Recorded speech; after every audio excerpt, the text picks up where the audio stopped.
emergency life support it is. Yep, definitely Hello. gonna need some life support today. Oh no! Hello everyone, welcome back to some more Call of Cthulhu. This is episode 3 of our Curse of the Pharaoh campaign, entitled Dead Light. This one may be your last, depending on your choices, so I hope you are all ready to stare death right in the face again. I talk to you every week, so that's gotta count for something. Yep. Without further ado, we will begin. Our story this episode begins as we fade in on the dimly lit, dusty morgue in St. Mary's Teaching Hospital, Arkham. The room is currently empty. None of the doctors or orderlies or any of the coroner's assistants are in residence, and the only signs of life in the room are the two young moths that continuously buzz around the flickering light bulb that illuminates the room. In the center of the room, on a metal stretcher with a off-white coloured sheet draped over it, is the body of Newt Baker, having been brought here after his apparent death during last episode's climax. We linger on this body for a moment as it lies deathly still, deathly quiet, and then in unison with the flickering light bulb, the body twitches, and then twitches again and begins to vibrate violently, and then, with a gasp of breath, Newt sits bolt upright, his bloodshot eyes taking in his macabre surroundings. Holy shit, it is cold here. We change our perspective now to Dr. Henry Longfellow, played by M2.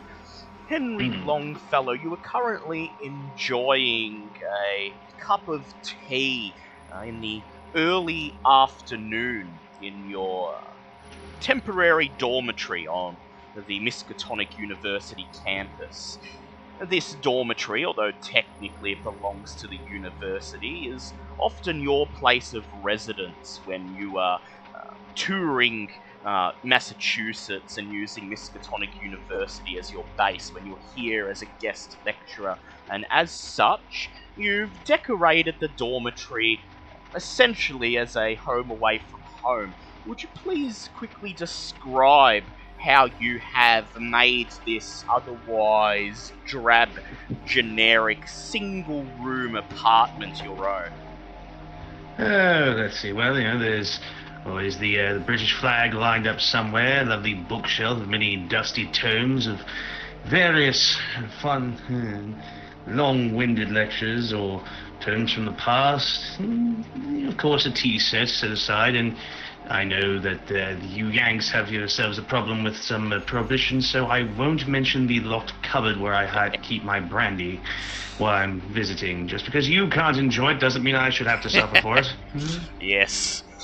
And as you sip your tea, sorry, what was that, Remy? Oh, I was laughing. Oh, yes, yeah, it was good.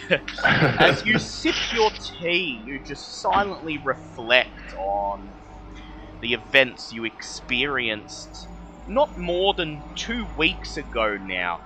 The unfortunate passing of promising student like Newt and the near death of the helpful police officer, Lieutenant Jones. And try as you might, even though your life has been business as usual for the last 2 weeks, you still can't seem to shake that sense of horror out of your mind, that feeling that what you experienced was just the beginning. At this point, you hear a knock on your door, and you look up just in time to see the brass slit that acts as your letterbox flip open, and a single envelope drop through. Yeah. Well, I suppose I should make sure I get some work done. Alright, I will pick it up and open it and see what it says. Yep. You pick up the envelope, you take it back to your small table, place it next to your cup of tea, and open the envelope. And inside, you find what appears to be a quite hastily written letter addressed to you. I'll bring it up in the chat, and you may read it if you wish. Okay, let's have a look-see. Dear Henry, I hope this letter finds you well, though I suspect the terrible events of Arkham Museum even now linger in your mind as they do mine. Writing to you as my own research into the idol of Thoth has been fruitful.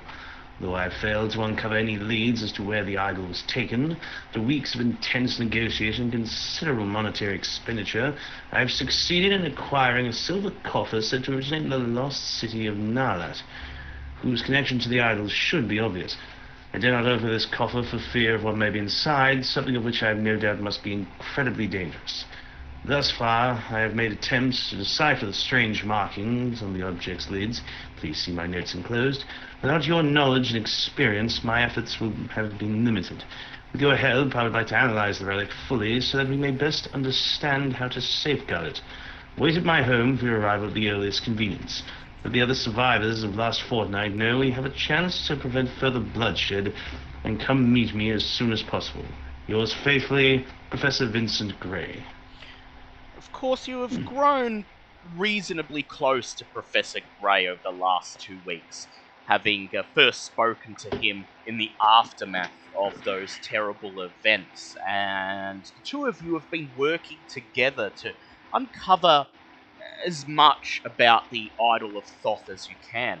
Of course, in the aftermath of that bloodbath, the idol itself vanished, along with the two apparent servants of Thoth who set up the entire incident, and neither of you have seen any sign nor trace of it. However, if Professor Gray thinks he has found something interesting, then perhaps you may have some luck uncovering the truth of this nightmare after all. You pick up the envelope and you search inside, and sure enough, you find another sheet of paper inside. Apparently, Professor Gray's notes, and I'll bring those up so you may look at them. Lovely. Let's see here. Date, place of origin. Am I reading this out loud? Yes, you can read this out loud so everyone in the stream can. The date, place of origin. Middle Kingdom, circa 1800 BC. Claimed to be from the lost city of Narlat, same as idol and sarcophagus. Obvious link between relics? How are they all together? Markings on lid. Seems to be a mixture of recognizable symbols and unknown script. Hieroglyphics from Middle Kingdom, other letters unknown. Found reference in occult text to ancient civilization of Mu. Oh, shit. Seems to read Harbinger of Thoth. Only reference in literature suggests it was used as punishment or calamity in ancient rites. Well, that just bodes well for all of us involved. And so Professor Gray has made a start on researching this artifact, but it appears without your consummate knowledge of Egyptology and archaeology, he has essentially reached the limits of what he can do. You're somewhat troubled by his insistence in his letter that you must meet as soon as possible, and even though it is already nearly 3 in the afternoon, knowing that his home, Greenacre Manor, which lies at the end of a road out of Arkham known as Orchard Run would take about an hour and a half drive to get to. You feel that perhaps you should waste no time and see him, in fact, tonight. Yes, that seems like the smart thing to do there. Best haste makes waste. Well, not the other way around.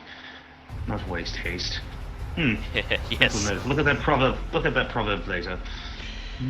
You place the envelope down and you walk over to your bedside table where a personal telephone has been installed, and you pick it up and you dial through the number for the Arkham Police Department and ask to speak to Lieutenant Jones immediately, as you have urgent information for him. The person on the other end says, yeah, you're quick off the mark. He only just got out of hospital, got the all clear to come back to work yesterday, so, I hope you're not planning to have him overdo it. Well, hopefully not. I just require his work on a project that we've been working with that actually pertains to what happened during that dreadful incident. Though I shall hopefully keep it light as can be. And so you were soon passed through to Lieutenant Richard Dick Jones. Lieutenant Jones, you were sitting in your office, perhaps relishing being back at work and not having to deal with anything more strenuous at the moment than paperwork that is a couple of weeks old, when there is a knock on your door and one of the rookie police officers pokes his head in and he says, sorry, Lieutenant Jones, we got a call for you down in reception. Dr. Longfellow, I think, said it's extremely urgent. Oh boy. And so, sighing in exasperation, you step up from your desk and make your way out to reception, already feeling your heart sink, knowing that this is going to be just another continuation of the dreadful events that you've already experienced. You pick up the phone and already Dr. Longfellow has launched into a spiel. Oh, fun. Well, I mean, What do you want? Yes. Well, good afternoon, my dear Richard. I know I've heard you recently got back out of the hospital and back at work, and I'd hate to impose, especially considering everything that happened a few weeks prior, but our dear friend, Professor Gray and I have been working on a few things related to that incident, and he's come across something that requires our assistance. Would you be able to meet at his estate pretty much tonight, if possible? I don't want to put too much on your plate since coming back to work so soon, but he seems exceedingly, how do I put this, intent on meeting as soon as possible, which, considering everything else that's happened, probably does not bode well if we delay it any further. I don't suppose you know how to get in contact with that, Mittens? No, Gloves. That's what his name was, I think. By any chance? I certainly do. Oh, wonderful. I shall leave it to you to pick him up and bring him along with, and I shall meet you at Gray's house momentarily. To arms, dear fellow. Really have a choice. No, once more into the breach, eh, what? Oh, boy. Well, I shall see you then. You arrange to meet up at Dr. Longfellow's dormitory so that you can travel to Professor Gray's house together. After all, knowing what may be involved, neither of you really wants to chance the journey alone. And the lieutenant quickly puts a call through to Jack Gloves Elliot, who immediately responds by saying, "Say no more, mate. Say no more. This got anything to do with that stuff me cousin was wrapped up in? I'll be down there in a bloody jiffy." Oh, most likely, yes. Meanwhile, Newt Baker, having Yes. gotten accustomed to the shock of awakening within the morgue, you've spent the last several days lying low. The attendants at St. Mary's Teaching Hospital were perhaps just as surprised as you were to see that not only were you alive, but appear to be in prime physical condition. And they spent the better part of an entire day running you through an entire gamut of tests before concluding that, despite the fact that you appeared to be quite dead when they brought you in, you appeared to be perfectly fine now, and they had no other recourse other than to check you out with a clean bill of health. You've not yet had a chance to contact any of the others or even talk about the events you experienced on the way to Arkham Museum. However, you have spent the last few days just sort of doing your own thing. How have you been spending this time getting accustomed to your apparent new lease on life? Probably reading. Yep. Like just reading up, trying to figure out what the hell happened. Very well. I would like you to please make an occult check. Oh, occult. That's something that I may be able to do.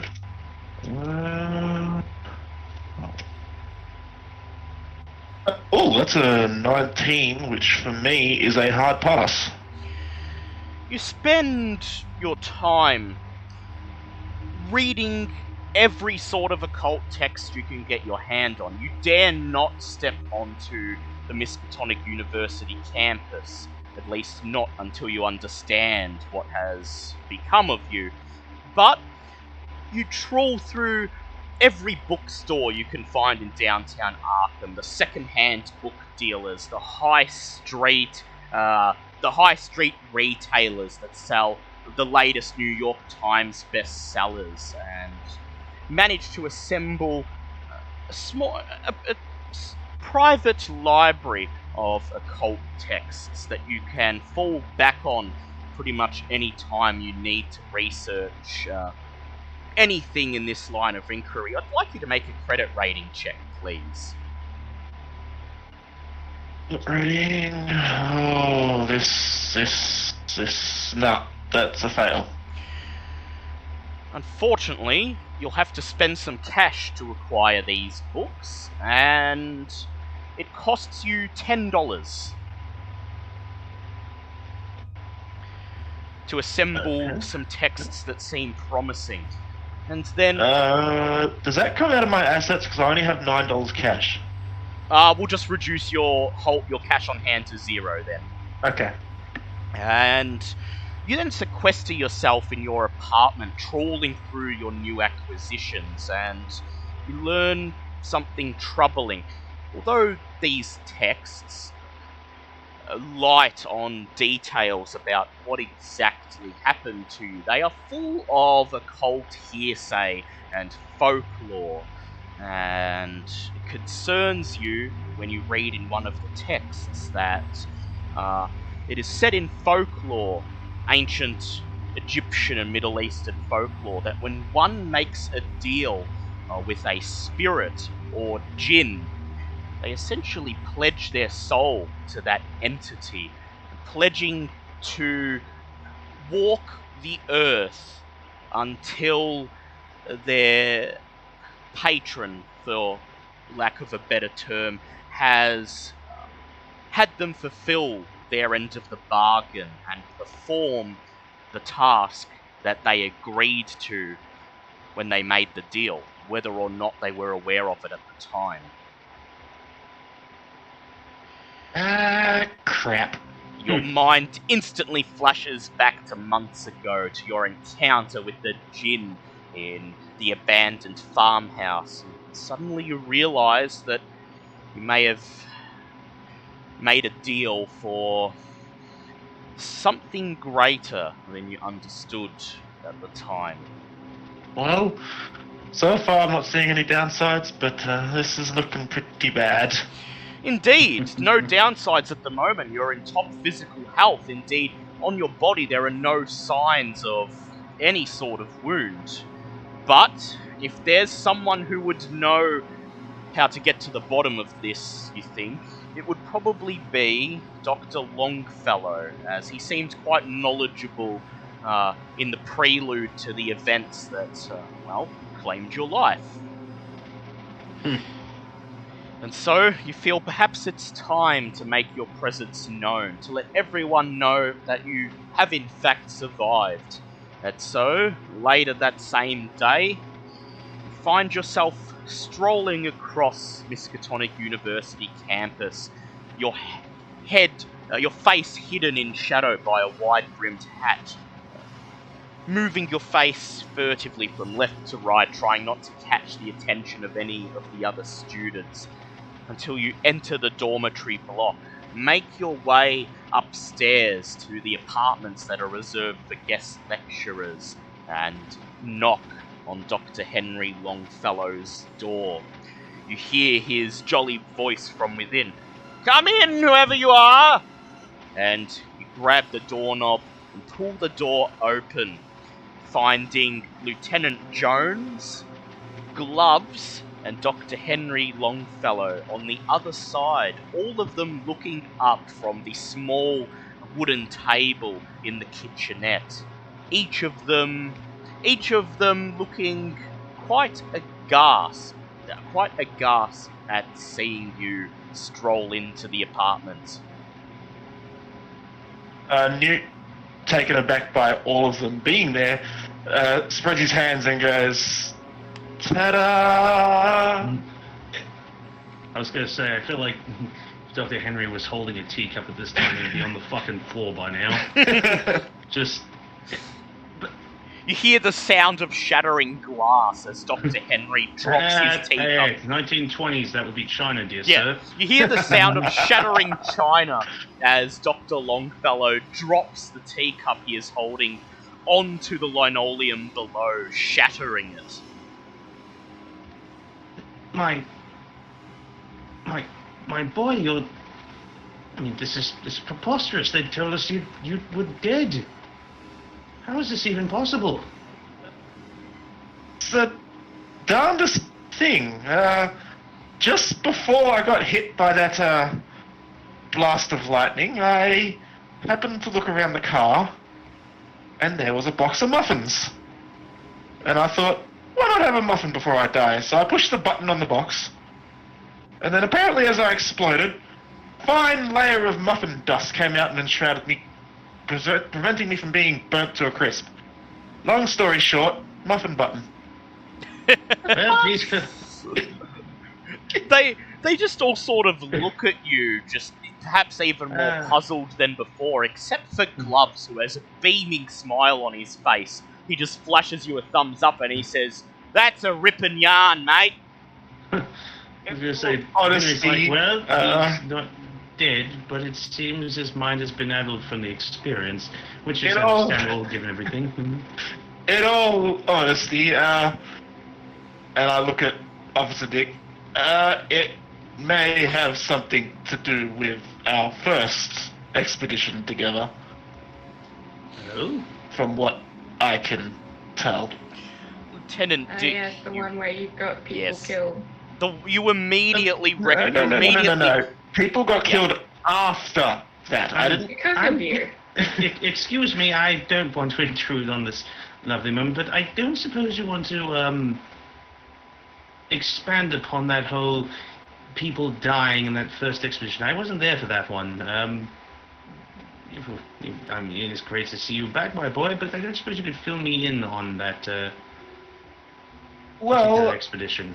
It seems that I have an angel on my shoulder, but instead of an angel, it's more of a devil, but instead of a devil, it's more of a genie, and instead of just sitting on my shoulder, it seems I sold my soul to it. Would I know anything about what he's rambling about? Well, it would be up to whether the others have told you about those events, and I don't believe they have up I until will this fill point. him in. Yes. And so, Yes.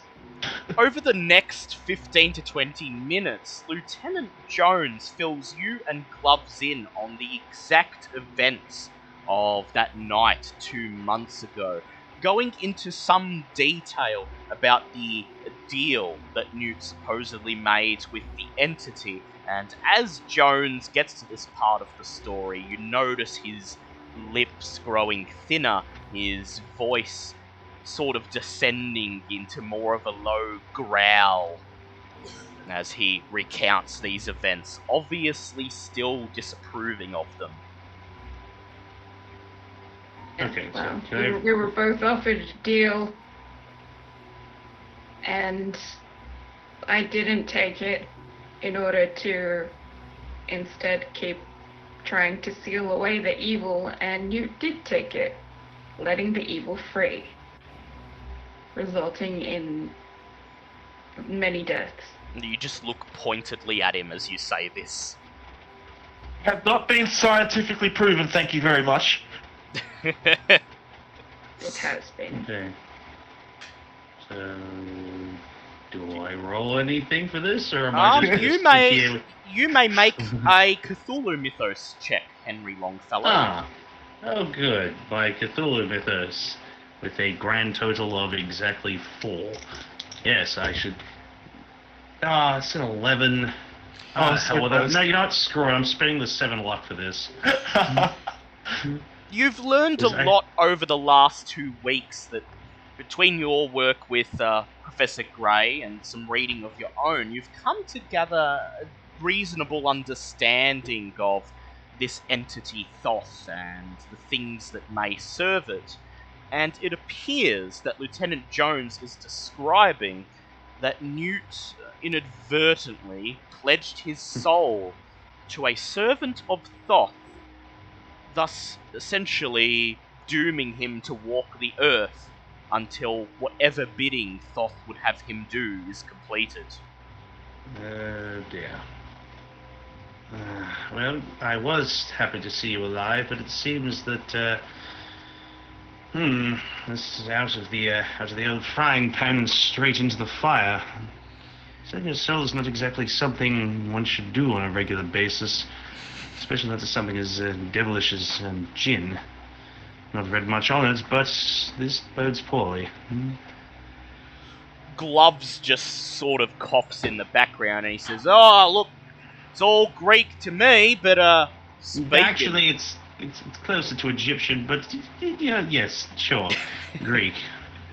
He says, "Well, speaking of bloody Egyptian or Greek or whatever, shouldn't we be making a start to that bloke Gray's house?"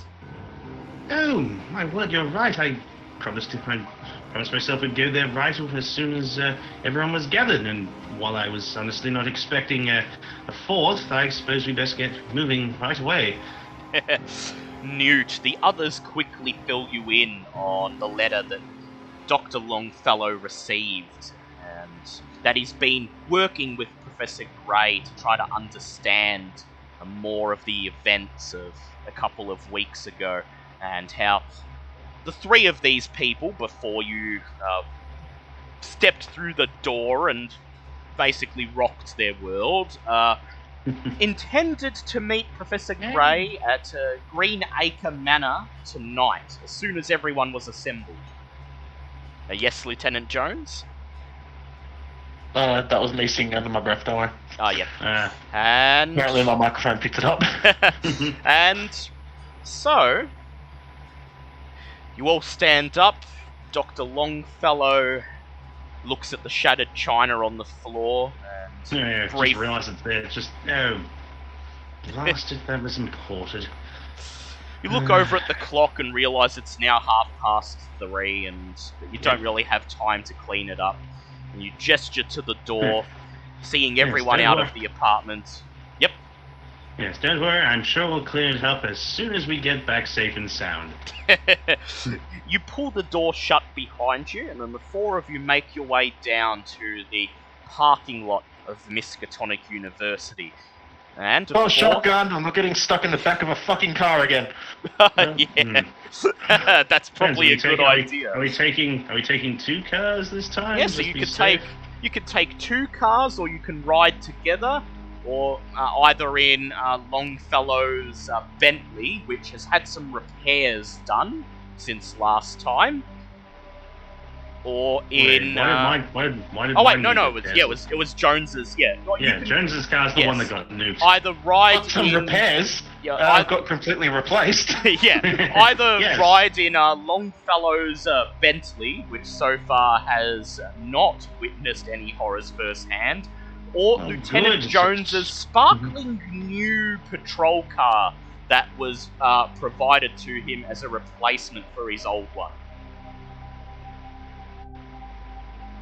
Do we want to split this in 2 cars, or everyone's just riding the same one? Gloves just looks over at the police car and he says, "No offence, mate, but last time I rode in one of them, had a bit of a nasty turn, so if it's all the same to you, I'd like to call shotgun on Dr. Longfellow's posh wheels here." Fuck off. No, I called shotgun on the fucking posh wheels. Gloves No. just shrugs and he says, Fine, I'll laze around in the back seat. I suppose Here we go. suppose we're all taking my ride then. No. Very well. Very well. Please keep your feet off the upholstery if you can help it. As you all climb in, Gloves looks around and he whistles at all the leather upholstery and he says, "Oh, this would have cost a pretty penny, eh, Doc?" The odd donation here or there towards the expeditionary funds, a few whispery words and some charitable ears. Business is business. I have done well for myself, I'd like to say. He just looks at you and he says, "You right to drive, mate? I can take the wheel if you want." Depends. Do I have drive order? Oh, I do have drive order. What's his at? Gloves has it at 50. I mean, I have mine at 40, but I suppose it would be nice to be chauffeured once every now and again. And very well, just be delicate. I can't exactly get another one of these anytime soon. He says, "Oh yeah, nah, I'll drive it like it was me ma's own car, mate. None of that thrashing like it's an old bomb. Don't you worry your head." And he climbs into the front seat, turns the key on the ignition, and as he guides the car out of the parking lot onto the streets of downtown Arkham, you reach over to the glove compartment and pull out a map of the Miskatonic Valley so that you may plot the best route up Orchard's Run to Greenacre Manor. Who has navigate? Not Nope, sorry, I'm usually more in the driver's seat. Me. Alright. Lieutenant Jones, go ahead and make a navigate check.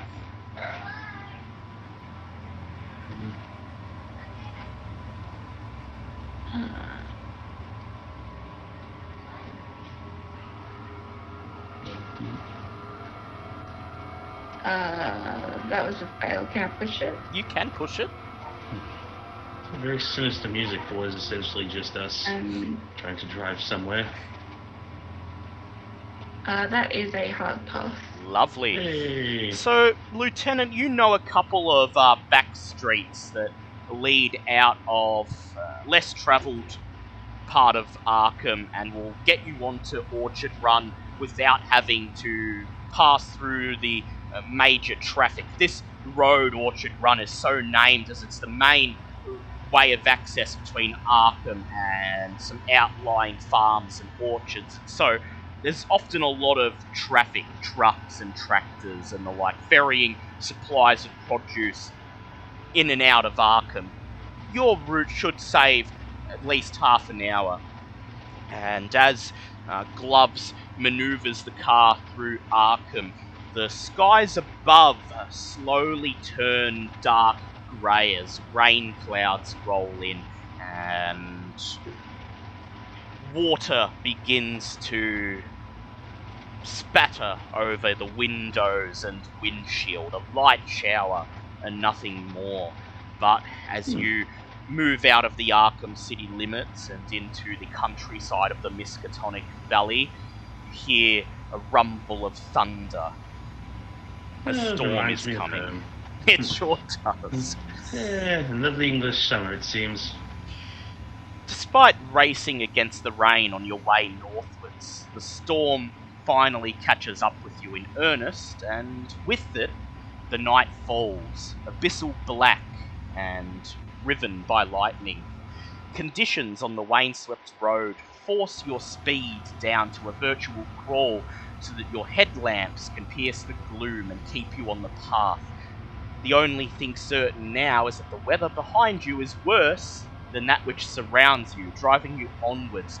What should have been an eventless journey has suddenly become something dangerous and unpredictable, as you can barely see a feet in front of the car as the headlights do their best to pierce the inky blackness and the heavy pounding rain. And I will have all of you make spot hidden checks, hard ones if possible. Jolly will give it a try. The hard pass. Oh, that's an 8. That's an extreme pass. Lovely. How did Newt go? I'll just roll. Newt failed. Would you like to push? May as well. Boots He's probably failed. just having. Gloves failed, I mean. That's a fail. Yep. So Newt's probably just having flashbacks to the last time he was Yeah. in the car. So, as Gloves drives on, doing his best to press the car through this gloomy onslaught of a storm, Dr. Longfellow and Lieutenant Jones find yourselves gasping as you see something. Without warning, something runs into the path of your car. A pale human figure rears up as if from nowhere. Do you shout out a warning? Well, yes, I don't want anything happening to my Yeah. car and Yeah, everyone in it. obviously. Okay. You shout out and you hear, just have enough time to hear Gloves shout, "Oh, fuck!" as he grabs the wheel and tries to swerve, making his drive auto check with advantage, as you had a chance to warn him. I figured why we wouldn't warn him on that one. And he fails both of... He fails Oh, that... Well, he's going to bollocks. try to push it. Oh, That God. die before we even start. That's Oh, there okay. we He got a extreme pass on the second roll. As your car swerves and brakes to avoid hitting the figure, you have just enough time to realise the figure is a woman, her grey eyes wide and her mouth open in a scream. Yay. The car skids to a stop, and you just hear the engine hissing under the bonnet. You all sit in the car as the woman stands in front of you in the middle of the road, still screaming at the top of her lungs. I'd like everyone to make SAN checks, please. Oh, good. Here we go. No, actually. I got exactly what my sanity is. What does that That's a mean? pass. That's a pass. I Okay. fail. So Fail. for passing, that is a SAN loss of nothing. For failing, that is a SAN loss of 1d2. D2. Yes, Okay. it's only a roll a momentary D. loss. Yeah. What would be a coin flip if we were playing in person? Yeah. I'll just roll a D4 and just Yeah. cut it in half. Yeah, I'll be a 1 then. Whenever Call of Cthulhu has this thing, it says D2. It literally just means you have a 50% chance. So Okay, Yeah. So how much did you lose? 1. Yep. The woman continues screaming, and then after what seems like a full minute, she stops, lowers her head, and kneels down in the middle of the road, just looking as if she's weeping into the soaking wet asphalt. Does she look just like a regular woman? You may make, if you would like to try and get a look at her from within the car, make a spot hidden check. That is an extreme pass. Yep. So you do your best and study her as she just kneels there, neither of you leaving the car. You notice that she's a thin woman, slightly gaunt looking, with dishevelled shoulder-length brown hair and arrestingly wide, pale grey, almost colourless eyes. She is wearing a black evening dress that is soaked through with the rain, and her skin is covered in what appears to be bruises, scuff marks, and mud. So she's either been maybe running away from something, or she's, I don't know, some kind of ghost lady. She does appear to be physical. She's not. You're not seeing. She's not transparent or pearly white or anything like that. She does appear to be a physical entity, at the very least. I feel like Officer Dick, being a policeman officer, would check on her, but I don't want to. Yeah, you're probably a bit paranoid, but Gotta do my duty. So reluctantly, we'll keep the engine running in case something goes wrong. Just be careful. We don't want any other incidents. I want to cautiously exit the vehicle. Yep. Reluctantly, you reach for the latch, open the door, and keeping one hand on the hilt of your service weapon, you step out into the thick rain, and you are all... yell out. Yep. And ask if she's okay. You call out, "Are you okay?" as you take a step forward, almost instantaneously soaked to the bone from the rain. The woman looks up at you with her wide grey eyes. She appears to be in shock. She is clearly not dressed for the outdoors, and she is soaked to her skin. Her bottom lip trembles, and she just says, "Please, please help." What's happened? Do you approach her? Oh, cautiously, but asking what's happened. Yep.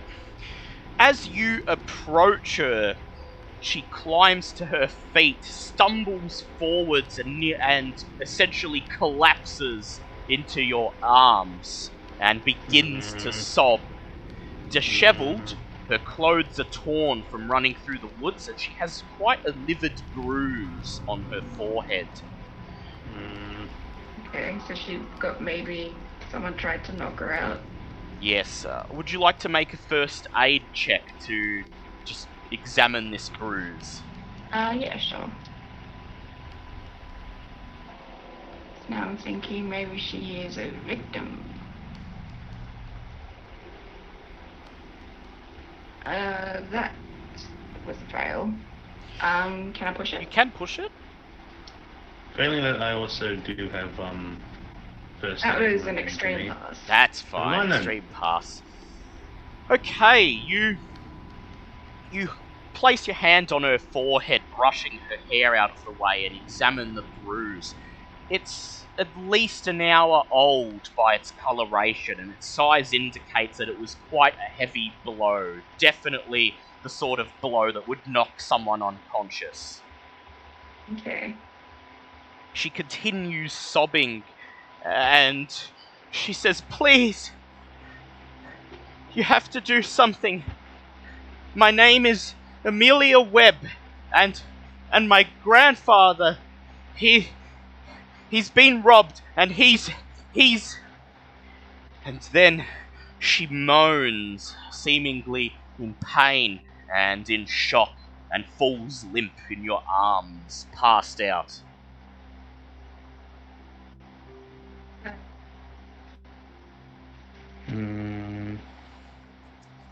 This is why I was going to bring my car. We have a trunk.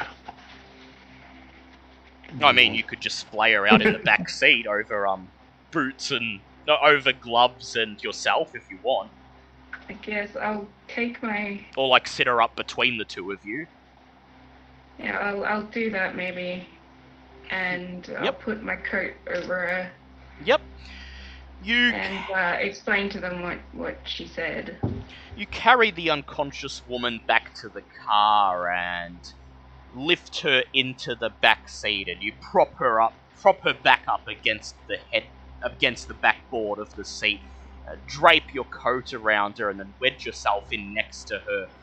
Is Red who we're going to see? No, it was Professor Grey, and between you and Gloves, you're able to prop her up into a seated position. Newt and Dr. Longfellow, do you have any reaction to Lieutenant Jones just bringing this poor woman into the vehicle? She definitely looks as if she's been through a traumatic experience based on the bruises and tears. Did you find out what could make someone scream for a minute straight? Probably nearly getting hit by a car. That's definitely true. When she's in shock. Yes, it's I gotta do another first aid check to see if there's anything we can do for her. Yes, go ahead, make a first aid check. Dang, one short of the hard pass, it's just a regular pass. She appears to have passed out from shock, and you notice from the pale pallor of her skin that she is perhaps beginning to suffer from exposure. Bringing her into the car out of the rain and putting the coat over her may have possibly saved her life. Yes, well... Yo, she wasn't Professor. exactly... Yes? You seem to be well off. Do you have any smelling salts? Make a luck check to determine if you have some. Yes, I can make a luck check. Let's say, interesting query. Yes, that's a pass. Pull open your glove compartment and inside find a small bag of smelling salts. Yes, always keeps one handy. I mean, this isn't exactly what I kept them around for, but, luck favors the prepared. Hand them to Newt, and then Gloves raises a hand and says, hang on. Before we bring her around, you don't want to search her or anything, Might have weapons or ID or anything like that. I would have assumed that the police officer might have thought of that. Would you like to, Officer Jones? I suppose. I'd like you to make a spot hidden check. That is a hard pass. You quickly pat the woman down and search in the pocket of her dress and see if there's any sort of identifying material on her. But strangely, she carries no identification or jewellery on her, save for what appears to be an antique silver chain with a small silver coin on the end of it wrapped up in her dress pocket. You pull it out, and at first it... Yep. You take a hold of this piece of jewellery, and at first it appears to be just a normal lucky talisman or something. It doesn't appear to be particularly expensive or anything like that, but you notice that the coin-like metal is inscribed with a carving, a 5-pointed star with a half-closed eye in the center of it, and all three of you... Symbol that we know? Yes, all three of you may make Cthulhu Mythos checks. Hooray! Oh, come on, I'm gonna get some pass. Yeah, nah. Like I said, I got lucky the first time. Anything after that. Can I push it? You can push it. Come on. Come on. That's an 18. My Cthulhu. I'm gonna spend 2 luck. Spend 2 luck. The symbol is immediately familiar to you. You remember them being carved into the doors and windows of that old farmhouse. It is what is known as an elder sign, said to ward off terrible entities. Well, that bodes well. I explain that and then pocket it. As if to add to your ominous words, there is a clap of thunder outside the car as forked lightning strikes a tree further up the road. Oh dear. Well, there's not much we can do for this woman. There's not a lot we can do with where we are now. Our best bet would be to bring her along with us and maybe have a better look at her or talk to her once we get to Professor Gray's place. I would like all 3 of you to make education checks, please, at this point. Education checks. That's a 3. That's an extreme. That's Where a hard was pass second for degree? myself. You watch. That is a pass. Yep. You watch as the tree that was struck by lightning collapses onto the road with a big splash, throwing puddles of water up around it.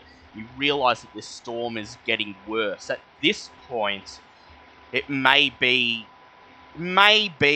quite a feat if you were even able to get to Greenacre Manor, as there is still a fair way to go.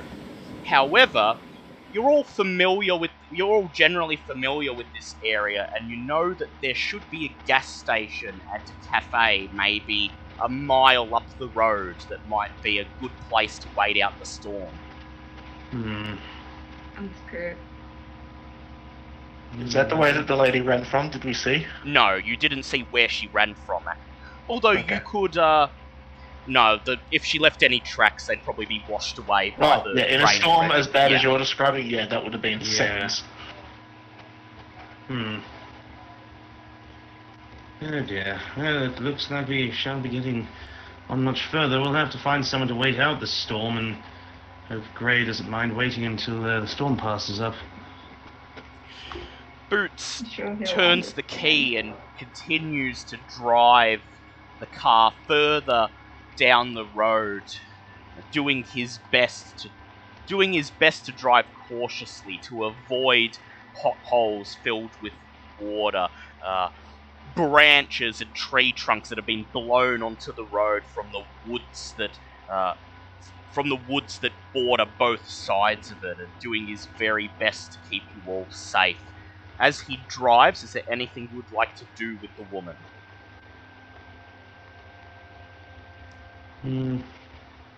Part of me would like to bring her to, just to see if we can't find out anything else about You her. can bring but- her to at the service station or cafe. Yeah, that's probably a good idea. Fair enough. Because Next you know- conversation. You know that Sorry. she's hysterical, so you know that she's obviously hysterical and in shock, so bringing her around in, a confined location like this, Yes. she might start thrashing around and either hurt herself or you. In my defense, my profession is usually with people long since dead. Hysterical living people is not something I deal with on a daily basis. Nick turns around at the car and goes, "What about people that have died and come back?" Even less so. I can honestly think of no I one have- that has... I had No. part of the qualifications that you work for, died. Yes, but usually you didn't spend a few Moving thousand years... on. Yes, moving on. I believe wasting time on this, I will deal with that particular issue in my head later. As Gloves guides the car onwards into the storm, I'd like all of you to make spot hidden rolls. Yeah. That's an extreme pass.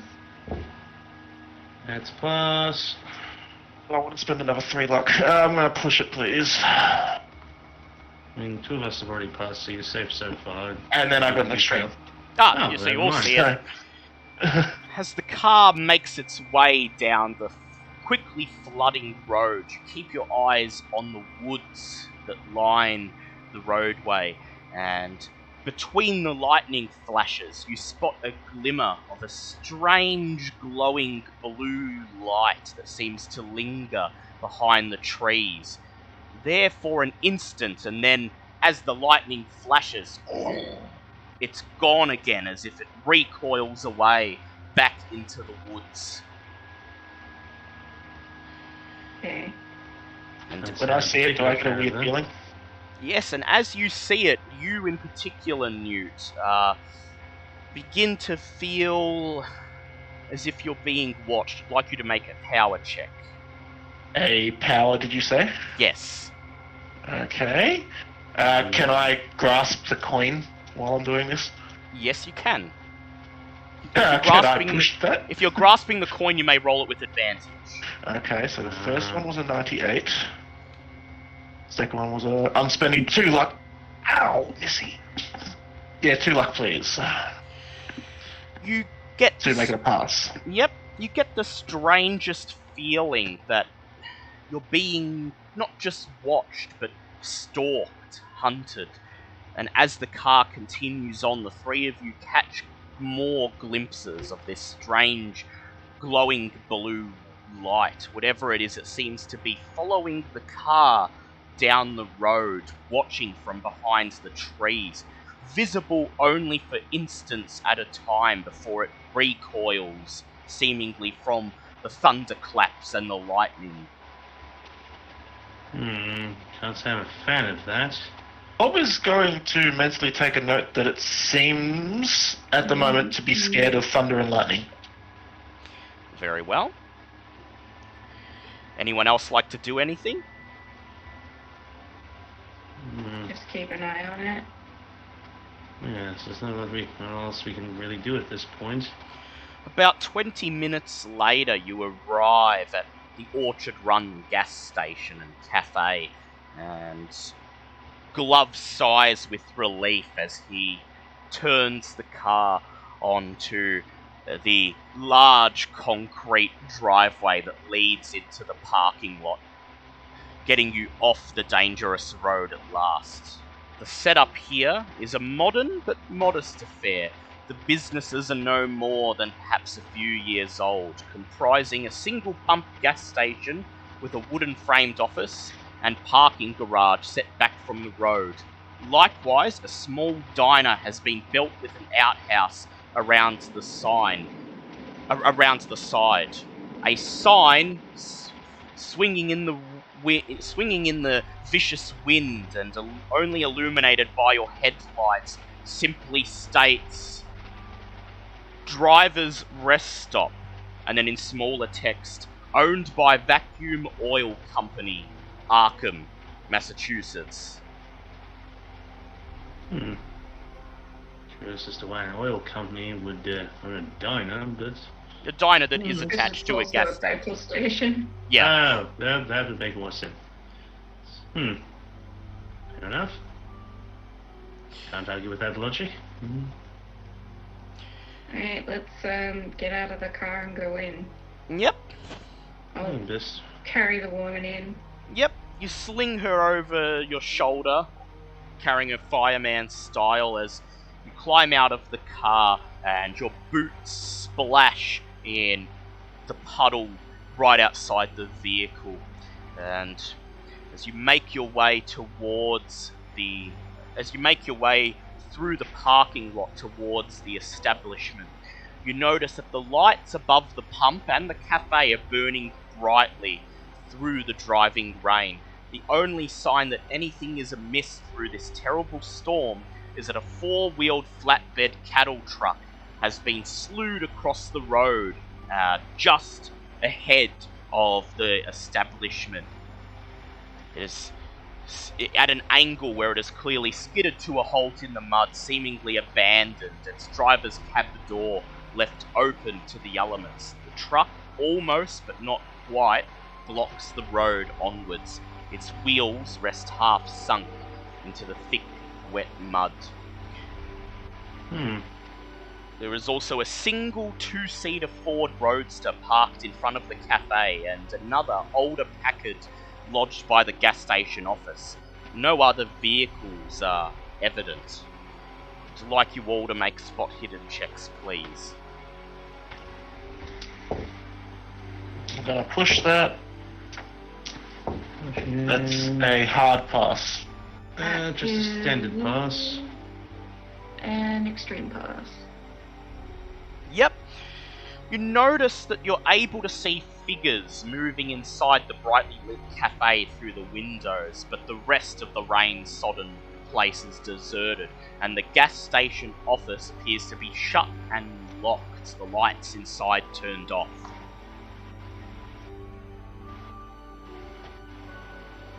Okay. Because it would be rude to not let people know we're here. Yep. We'll go and shall we go and inquire with the proprietors of this establishment? Sure. Why not? Yep. So you're going to head to the cafe? Might as well. Yeah, I'm feeling a bit peckish. Wonder if they're still serving. You walk towards the cafe, Lieutenant Jones still carrying the unconscious woman, and you grab the metal bar that serves as the door's handle and pull it open, hearing a bell ring as you step inside the brightly lit cafe.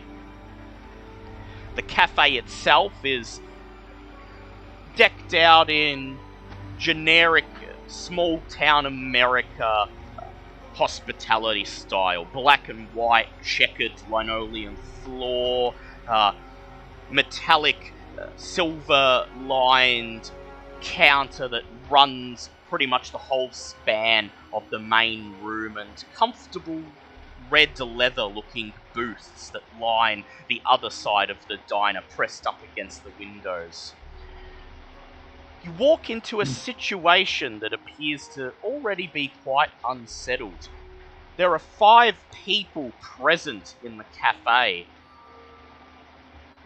A rather heavy-set, pompous-looking man wearing a tailored black suit. A shaken-looking man wearing the tartan vest and thick square cap of a trucker, an elderly couple, a youngish woman, perhaps no older than 20, dressed in the outfit of a waitress, all gathered around at one of the tables, bickering loudly with each other. Their attention appears to be focused on the trucker, and as you enter, you hear him loudly exclaiming, "Hey, I was telling the truth. God dang dead light drove me off the road."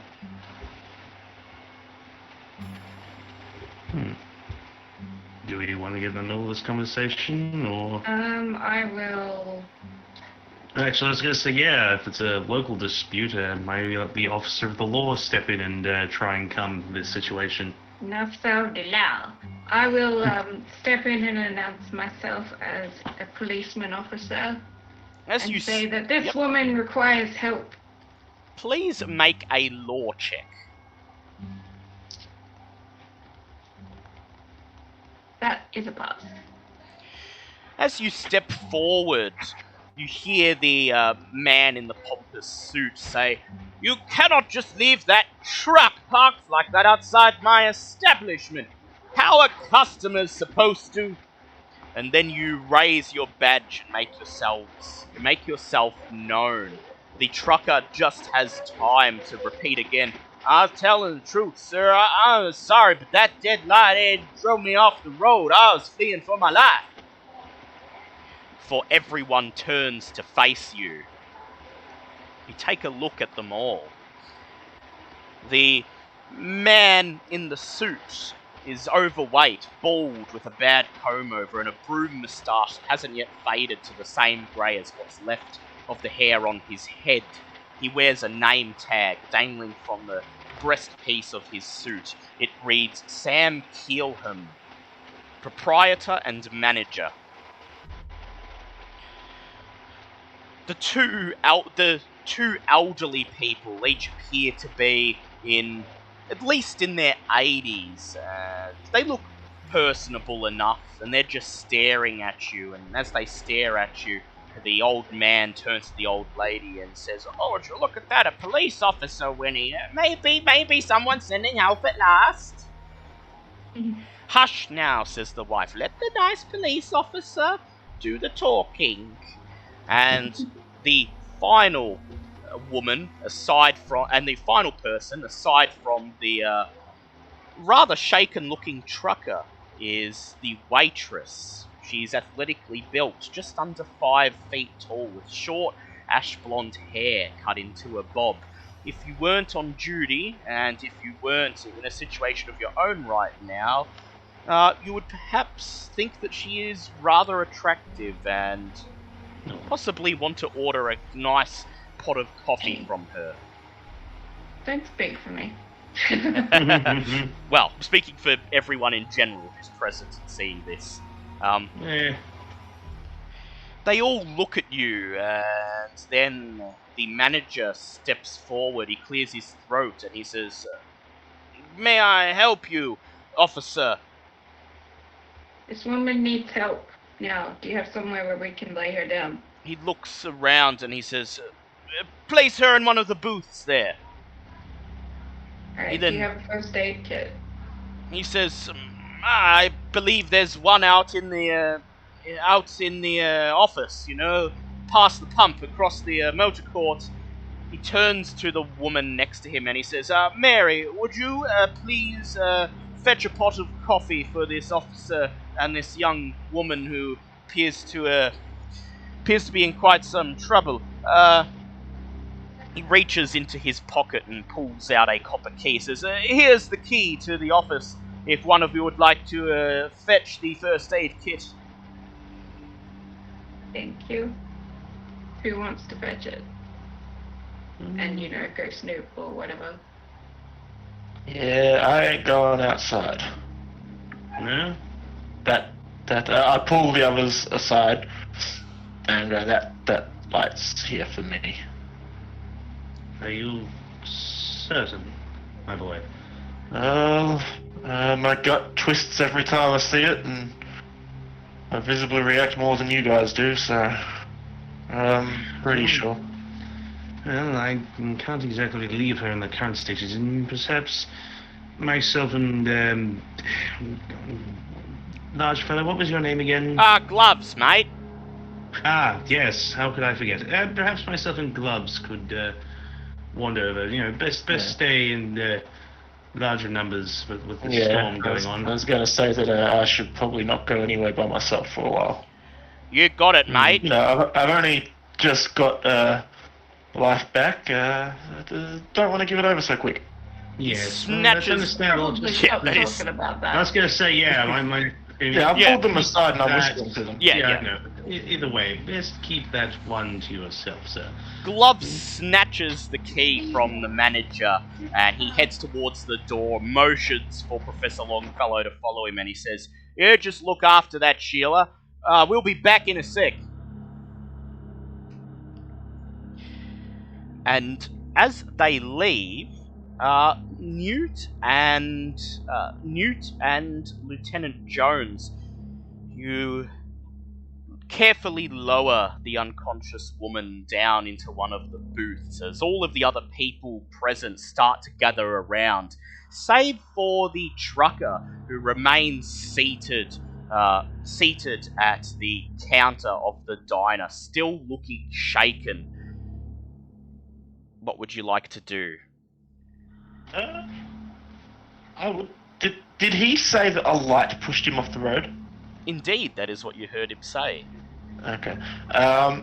I think I might, because I'm still in close proximity to the policeman officer, I might go and just what he was saying about a light.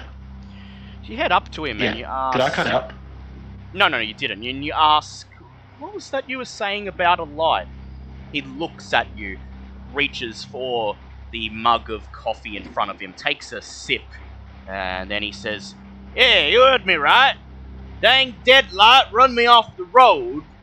I lost control of my vehicle, it's still parked out there now."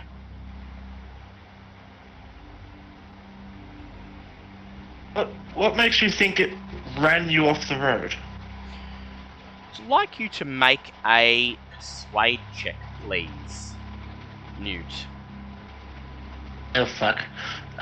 Where is persuade? I did put a little bit of points into this. Can I push? You can push it. I'm gonna guess if I fail this, so he's not gonna talk to me at all. No. Wrong. No, that was even worse. No, I failed. He just looks at you and he says, "Let me guess.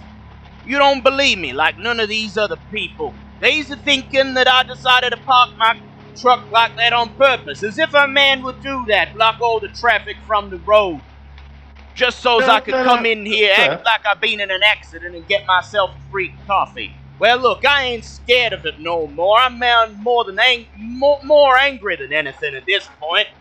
So unless you's gonna help, I'd appreciate if you keep any of your lip to yourself, young man," he says as he You're takes in the another sip of his hullabaloo. coffee. I didn't mean to insult. We saw a light as well, but it was always in the distance. Please make an appearance check with disadvantage. Oh, son of a bitch with disadvantage. Yay! I mean, you're not exactly looking your best after, resurrecting. No. That's a 60, so that's a fail. He says, "Yeah, I'll tell you what I told them. I was driving along, damn thing comes out of the woods, damn near makes beeline for my truck. I swerved to avoid it. Damn thing tried to get in my truck, making beeline for the windshield. I burst out of that cabin. I ran for the nearest thing I could see, and that was this here cafe." The light tried to climb into his truck. I suspect that you weren't trying to tell me anything important there, but I think you did. Thank you. Maybe, actually, I know I'm not there, and that'd be mildly metagaming, but maybe ask, what it looked like, if it looked like anything. He doesn't seem too willing to talk further. You haven't made a good impression on him, but you can try. Okay, did the light, when it was close to you, look like anything in particular, or was it just a glowing ball of light? He looks at you, and he narrows his eyebrows, and he says, "Damn thing was a light. A light in the sky. What do you think it looked like?" Yep, never mind. That kills my theory. He finishes draining his cup of coffee, and then he stands up, yawns, and he says, "Now, all this arguing's made me, I've gotta pay the restroom a visit." And he begins to walk towards the door of the diner, clearly heading for the outhouse outside. Yeah. You talking to him, gave him the shits. Mm-hmm. No. Would you like to say anything to him as he leaves?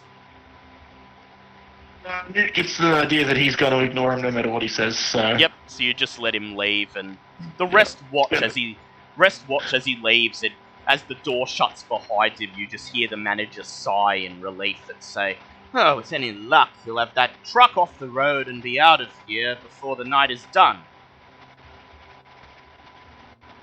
Oh yeah, I'll make sure of that, don't you worry. At this point, Newt, you still have the smelling salts. Yeah. Do we have some coffee ready for her or anything? Yep.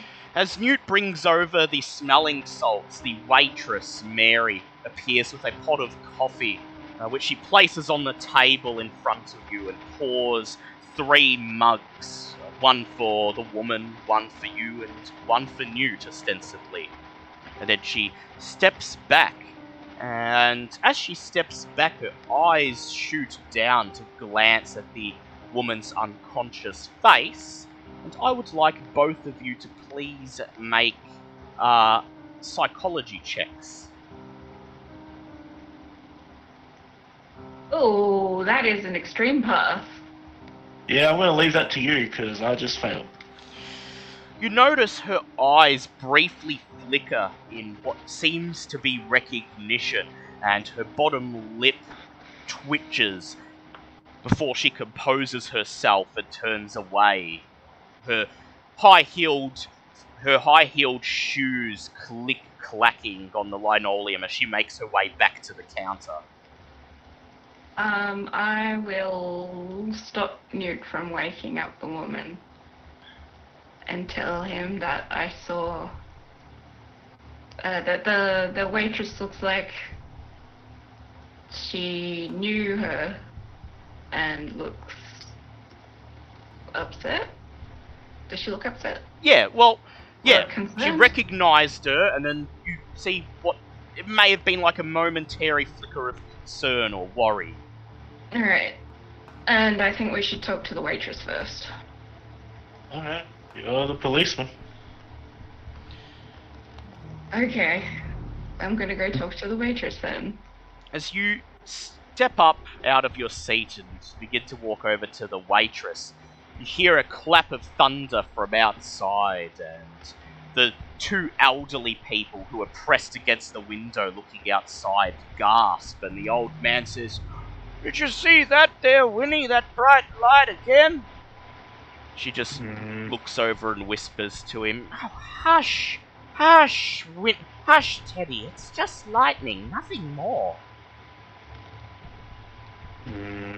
If Newt wants to talk to them about that, he can. I'm still gonna talk to the waitress. I am Yep. now concerned for the fact that I am outside. Scared of the lightning? You head over to them, and you Give a say, couple up, yep, you sit down next to them in the booth with a cup of coffee, and you just ask, "What's the matter, scared of the lightning?" And they both sort of jolt as you talk to them, and the old woman turns towards you, and she says, "Oh, don't mind my husband, Teddy. He's, well, we nearly crashed our car, you see. The Ford parked outside, and he's keeping an eye on the storm. Doesn't want anything to befall his pride and joy." She smiles cheekily and says, "I'm talking about the car, of course, not me." Aww. And Teddy chuckles, and he says, damn near crashed into one of those trees. Fell off the side of the road.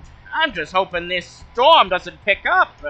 Don't like the idea of my car being out there all alone in the parking lot in the middle of this rain, and not with those hood ornaments."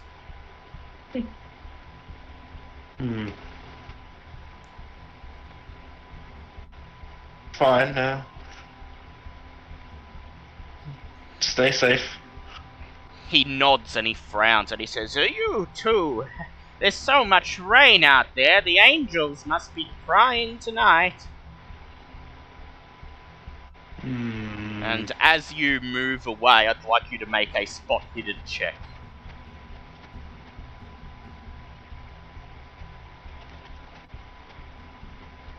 Us. You notice that both of the elderly people wear silver crucifix necklaces under their soaking wet shirts.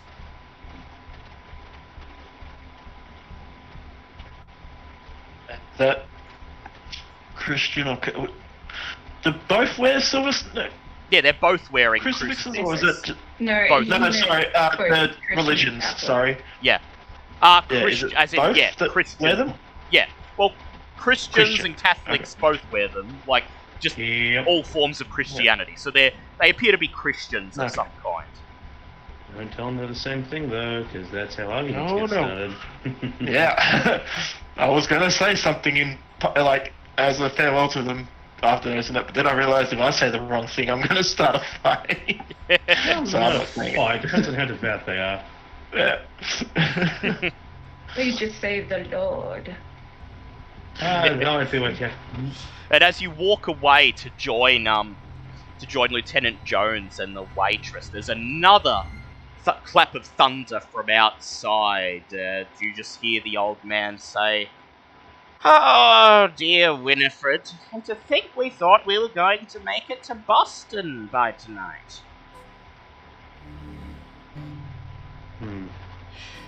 Lieutenant Jones, you sit down on one of the stools in front of the counter and just watch the waitress as she grabs a dirty-looking glass and begins to clean it with a handkerchief. She looks over at you, bites her bottom lip, and she says, "I'm sorry, officer, shouldn't you be attending to that poor woman?" You looked like you knew her. She just frowns. She says, "Did I? Oh, no, I'm merely concerned. She looks like she's been in an accident or something like that." Well, that's what we suspect. We found her on the road. She looks at you. Make a psychology check, please. That is... where is... That is a hard pass. As you say you found her on the side of the road, you see the waitress's lip tremble again, and she quickly raises her hand to cover her mouth so you can't see it.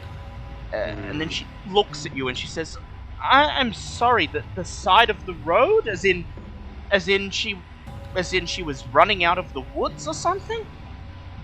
Yes. She looks at you, frowns again, and she says, and this was back there, right? Like, on the way to the diner? Yes. She just hangs her head and sighs and just says, I'm sorry, I'm just trying to understand what's going on. This storm has been pretty intense so far, and we've already had that trucker and that elderly couple stranded here. I'm just trying to make sense of it all, is all. To be frank with you, I'm a little bit scared that we're all going to be trapped here for the rest of the night. Can I press her for more information? Like, I How- want her to tell me everything you know. How would you like to do so? In a friendly, Yep. sort of, I'm a police officer, I'm here to help kind So of way. you look at her blouse and you see her name tag. It reads Mary. And you start your sentence. Well, looks like it's a rough night for everyone tonight, Mary. And I'd like you to make a charm check, please. Do I have a charm? Okay. If you don't have it, it'll be half your appearance. If you don't have it. I got a pass. Yep. Yay. So you just lean forwards and you say, yeah, well, I'm sure she'd appreciate your worry, Mary. It's been a rough night for everyone, it seems. What would you like to... And she just sighs and smiles and says, yes, indeed it has. I will say, though, having an officer of the law here does make me feel a little bit more comfortable. What would you like to ask her? Well, I can only help if she tells me everything that she knows or suspects or any information. She thinks for a moment, biting her bottom lip, and she says... I can't help Yeah. if she doesn't help. She thinks Lord for a helps those who moment. helps themselves. She thinks for a moment and bites her bottom lip. And then she glances over at the booth where the woman still lies unconscious, and she says, well... She says, forgive me, it's just, I think I recognize her. That would be Amelia Webb, if I'm not mistaken. Yes. I believe that is who she is. We know that, don't we? Yes, you do. Yeah, she told you your name before she passed. Yeah, that's right. Sorry. She says, forgive me, we're not quite on speaking terms. As she says this, you notice the corner of her lip turn into a frown. And she says, but she's sometimes quite a regular here in the diner, and so I know her face and name at the very least, and I know that she's the granddaughter of that man in the Greenacre Manor, I think it's called, that doctor or professor type fellow. She's often she talks about her grandfather and his rather strange research. Never to me, of course, but... And as she says this, you notice her lip turning into a frown again. But she does often strike up conversation with some of the other regulars, and, well, it's a small diner, I can't help but overhear. Wait, What so kind of she's things from- have you overheard? She sighs for a moment, looks hesitant, and says, well, namely that her grandfather collects, well, knickknacks and relics, things like that, archaeological things. Apparently has a collection that's worth quite a lot of money. As she says this, she looks away from you. Okay. Forgive me, she says. I have to attend to something. If I think of anything more, I'll let you know. And with that, she gives you the briefest smile that, for your mind, looks quite fake. And she places the glass on the counter and quickly shuffles off into the back room, shutting the door behind her. So she's the granddaughter of Grey or somebody else? Grey, she seems to have implied. Okay. But she said, okay. At this point, we will Dale? cross... Oh, yes, Newt? Sorry. How far away is Boston from here? It's about 3-4 hours drive. Oh, okay. That's okay. Yeah. Alright. It's not like close, but you get Yeah. the impression that perhaps this couple were, probably travelling across the eastern seaboard and... Yeah. So Look- it would have been reasonable to expect to get to Boston by the night. Yeah, if they Yeah. had just passed through Arkham, it would have been reasonable to expect to be at Boston by nightfall. But obviously the storm rolled in, and Yeah. now they appear to be stranded here. Yeah, I was just making sure that what they said wasn't a slip-up or something. We now cross over to Professor Longfellow and Boots. You step out into the blistering rain, already soaking you to the bone. Feel a chill roll down your spine as Boots pulls the cafe door shut behind him. Ghastly weather. Oh, you got that right, mate, he says, and he immediately turns towards the service station office, and he says, so, want to have a look around first, or head straight there? Honestly, I don't see a lot of reason why I wouldn't want to just head straight for the health kit. I mean, I haven't heard anything from inside, so I've got no reason to really get any of these people. Yep. So you begin to make your way across the motor court, your boots splashing in the large puddles that have already formed that come up nearly to your ankle. When you're about halfway there, you hear the sound of the cafe door opening and see the shadowy silhouette of the trucker hunched over, shuffling towards the outhouse. He reaches the outhouse, pulls the door open, and then pulls a cord inside the outhouse, causing a small electric bulb just inside to burst to life and begin flickering as he pulls the door shut behind him. Well, so much for staying in groups, it seems. But I suppose when one must answer the call of nature. Make your way to the dark, locked manager's office just beyond the lone petrol pump, and Gloves reaches for the key, inserts it in the lock, and sure enough, you hear the lock click and the door creaks loudly as it slowly swings open of its own accord. It seems to be pitch black inside the office. Crap, will either of us have a light on us? I'm guessing no. You Neither of can. us do. Gloves reaches into his coat pocket and he says, "I got this," and he's got a lighter that he uses for cigarettes. But Yeah, it'd probably be better than nothing, unfortunately. yes, that's probably the best we've got unless we can find a Unless lantern you or would something. like Yeah? to, unless you would like to head back to your car and search the boot to see if you have a flashlight in there with the luck check. Might be a good idea. Kind of to check. You leave Boots where he is with the flickering, Oh, tiny. no, I was going to say he Oh, comes with. Yep. We're not separating. Yes. Don't you Yep. try and bring that shit on me. You gesture for Gloves to follow you, and he follows you, illuminating your path with a tiny flickering flame. And you insert your car key into the lock on the boot and open it and begin to rifle through all the miscellaneous knickknacks and things you've gathered in there. Please make a luck check. Oh boy, here I go spinning luck again. That's... I can't push luck checks, can I? You can push luck checks. If it's a non-combat one, yes, you can. Okay, cool. Alright, in that case, that's a pass. Move away some tweed coats and Union Jack flags and a couple of thick leather-bound tomes, and at the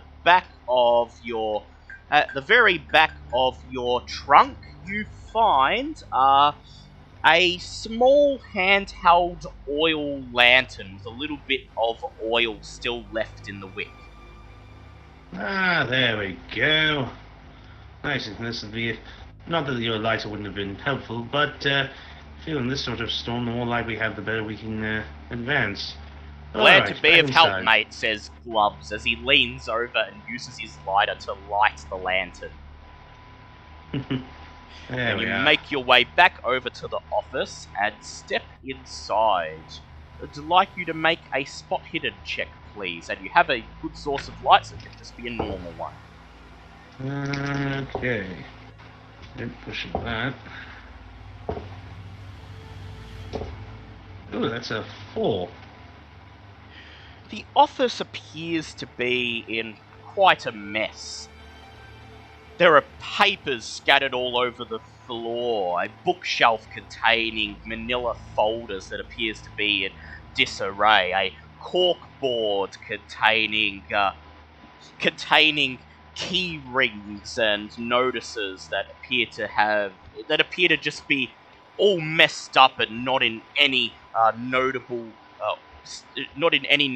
state of organization or any sort of arrangement that makes sense. At the very back of the office, you see a wooden desk that's groaning under the weight of 3 stacks of papers that are piled nearly as high as the roof. And sitting on a small plastic table beside it, you see a plate with a half-eaten sandwich and a mug of cold coffee. It appears the manager vacated the office in quite a hurry, or he just is a very messy man by nature. I don't know what to think of this. This man has absolutely no taste in cleanliness, so he departed in a hurry the second the storm started kicking in. You begin rifling through the desk and the bookshelf and all of the papers.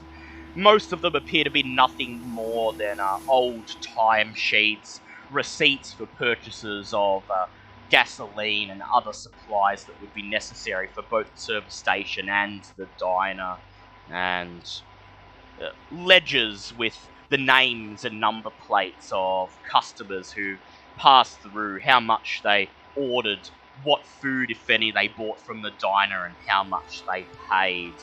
And finally, under the desk, under all the papers on the desk, when you've spent about 15 minutes carefully moving them aside, you see a small portable first aid kit, all contained within a green zip-up bag with a red cross on the front of it. Well, as the Greek would be one to say Eureka. That one is Greek, by the way. Gloves just nods, and you pick up the first aid kit, and it's a first aid kit by the bare definition. It's nothing that would be useful for major wounds. It's the sort of thing that contains some bandages and a bottle of alcohol and some cotton tips and not much else. It's likely that the manager bought it just to fulfill some quota of having technically a first aid kit on the premises. But it's better than nothing in this case. That is true. Alright. Guess we grab that and start making our way back. Is there anything else you'd like to look at in the office before you head back? It's an excellent question. Can I roll for an education, see if I can get an idea? So otherwise I don't really know what to look intelligent. for. You could do an intelligence check, an idea Yeah, check. that one. Yeah, that was what I was aiming for. Because, yes, I have that. I'm good at those. Let's see. Where's one of the other details? Intelligence. That is a hard pass. A hard pass?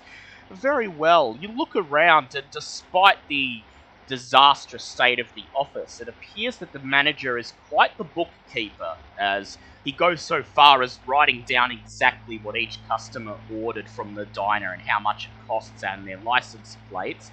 And it seems reasonable to you that such a man would probably keep a diary. I suppose it couldn't hurt to... Snooping isn't usually my first thought, but it never hurts to have a look. Gloves makes a beeline for the wooden bookshelf that's filled with folders and stacks of paper and begins looking through it. I'd like you to make a library use check, please. Okay, and I do think yes, I do have library use.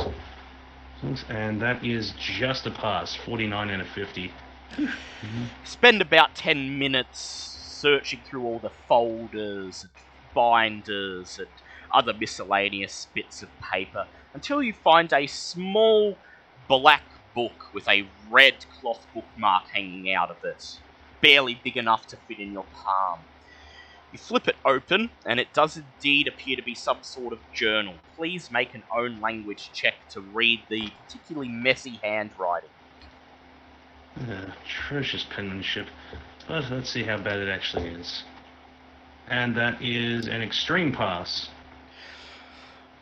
It Glasses aren't here to show, children. It appears to be, for the most part, an account of the day-to-day running of the business, written by the manager, Sam Keelan. He writes down even the most boring, most meticulous of details, as simple as that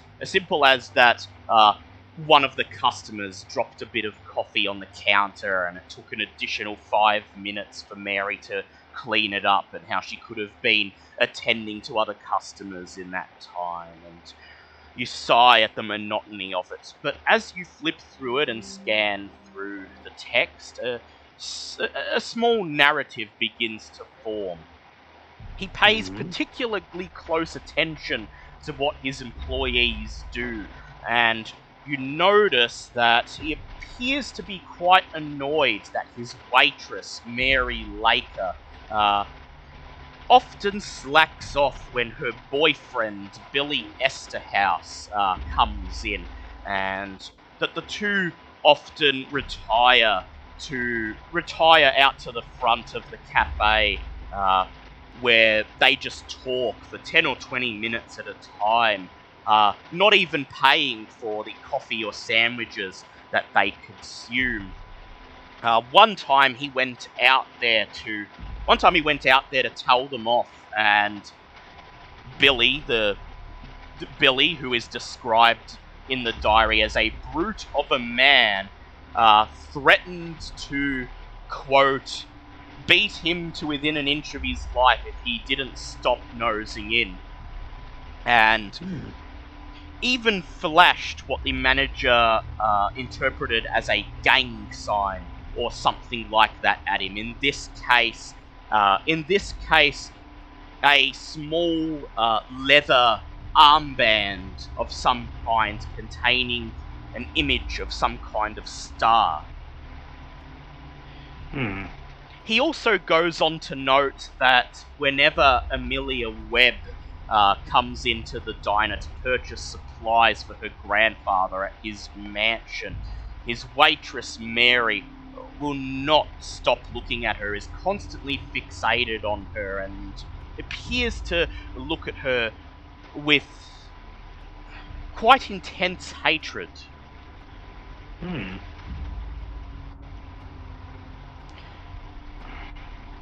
And that is all that appears to be of note within the diary. Curious almanac, if nothing else. Well, put that to memory. I don't know if it'll come in handy at all, but you never know. After last time, it doesn't hurt to take some faith. Before you put it back, I'd like you to make a Cthulhu Mythos check. Oh boy, here I go, trying to roll a 4 again. Yeah, nope. The strange emblem that Mr. Keelan described in his diary, the one that Billy flashed at him, sounds familiar to you from his description, but his description is not detailed enough to determine where exactly you've seen it. Well, I suppose I could let describe it to Newt and see what he knows, since he seems to have a very, very in-depth information on the occult. As you place the diary back and begin to head towards the open door of the office, I'd like you to make a listen check, please. God, do I have listen? Oh, actually I do. I did put something to listen. And that's a 4. Cool, it's very quiet in here, even with the storm outside. Outside, you can hear the storm raging, distant claps of thunder and pouring rain. But as you're about to step through the open door, you hear something strange, a subtle hum, almost like a low whistle whistling through the rain, seemingly coming from somewhere to your right, from the direction of the road.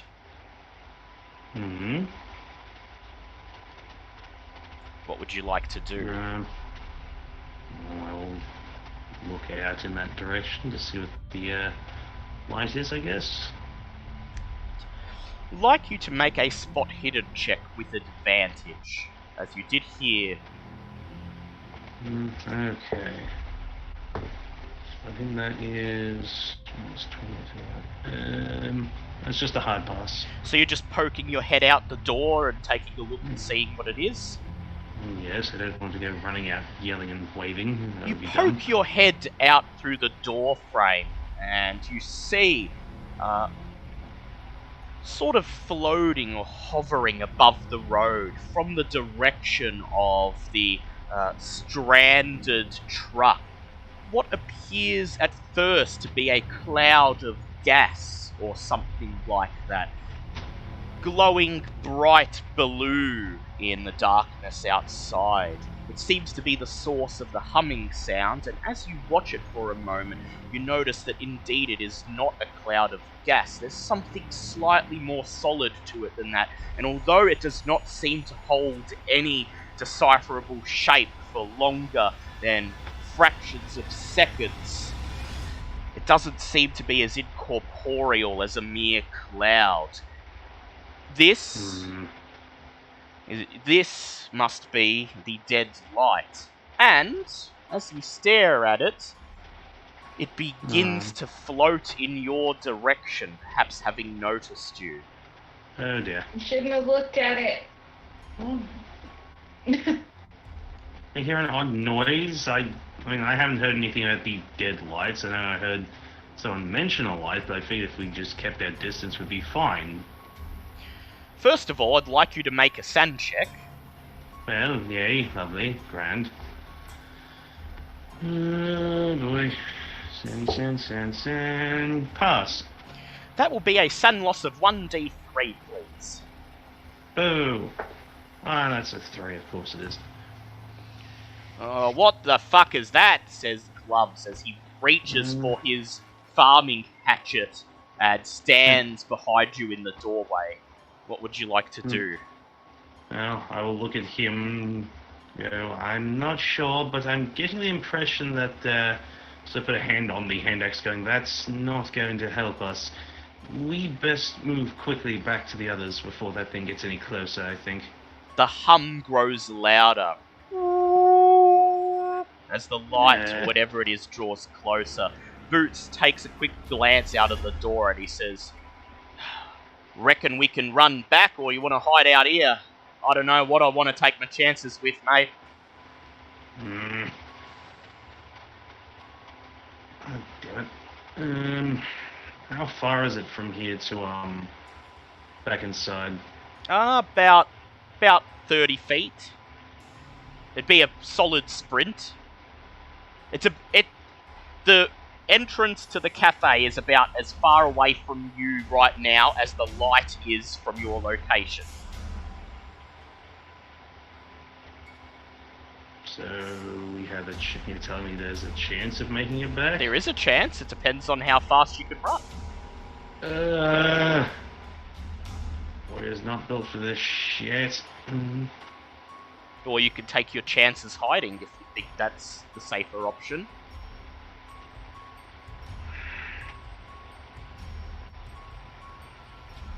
I might have to try and hide instead. So how will you hide? That music is not goddamn helping. So how would you like to hide? Is there like a wardrobe or like a locker or like a desk or something to hide under? Yeah, just get out of the light. Yeah, you could probably hide under the desk. As long as there's a way to get like properly out of the light, then yeah, I'd probably be taking that. Will you kill your lantern? Yes, if it seems to be attracted to that. You hold the lantern out in front of you and blow, dousing the flame, and then you grab Gloves by the arm and guide him towards the wooden desk at the back of the room. I'd like you to make a stealth check, please. This I'm not good at. Oh, actually, that's a 15. That counts as a pass. You and Gloves crouch in the small alcove under the desk and just silently wait. The humming outside is growing louder. Even if you weren't specifically listening for it, it would be impossible to not hear it at this point. Yay. It appears, or sounds at the very least, to be right outside the room. And then you see it. The glowing, flickering blue light floating in the open doorway of the dark office, emanating the same monotonous hum that seems to bore into your ears. It lingers for just a moment, almost as if in its alien mind it is deciding what to do. Hovers right in the doorway of the office, blocking your exit if you were foolish enough to try to run out now. Beside you, you could feel Gloves fidgeting. Is there anything you'd like to do? We'll just, don't want to say anything in case this thing, like, hears us, but I'll just sort of like tap his hand and just try and steady him a bit. Yep, I'd like you to please make a charm check with advantage. Do they have anything for charming? I probably should have. You'd think that would have made sense for a guy like me, but never mind. Half of appearance. Yeah.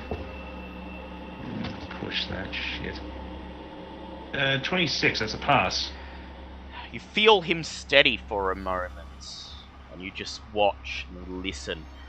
And then you feel yourself breathing a sigh of relief as the light continues on past the office and the hum begins to grow more and more distant.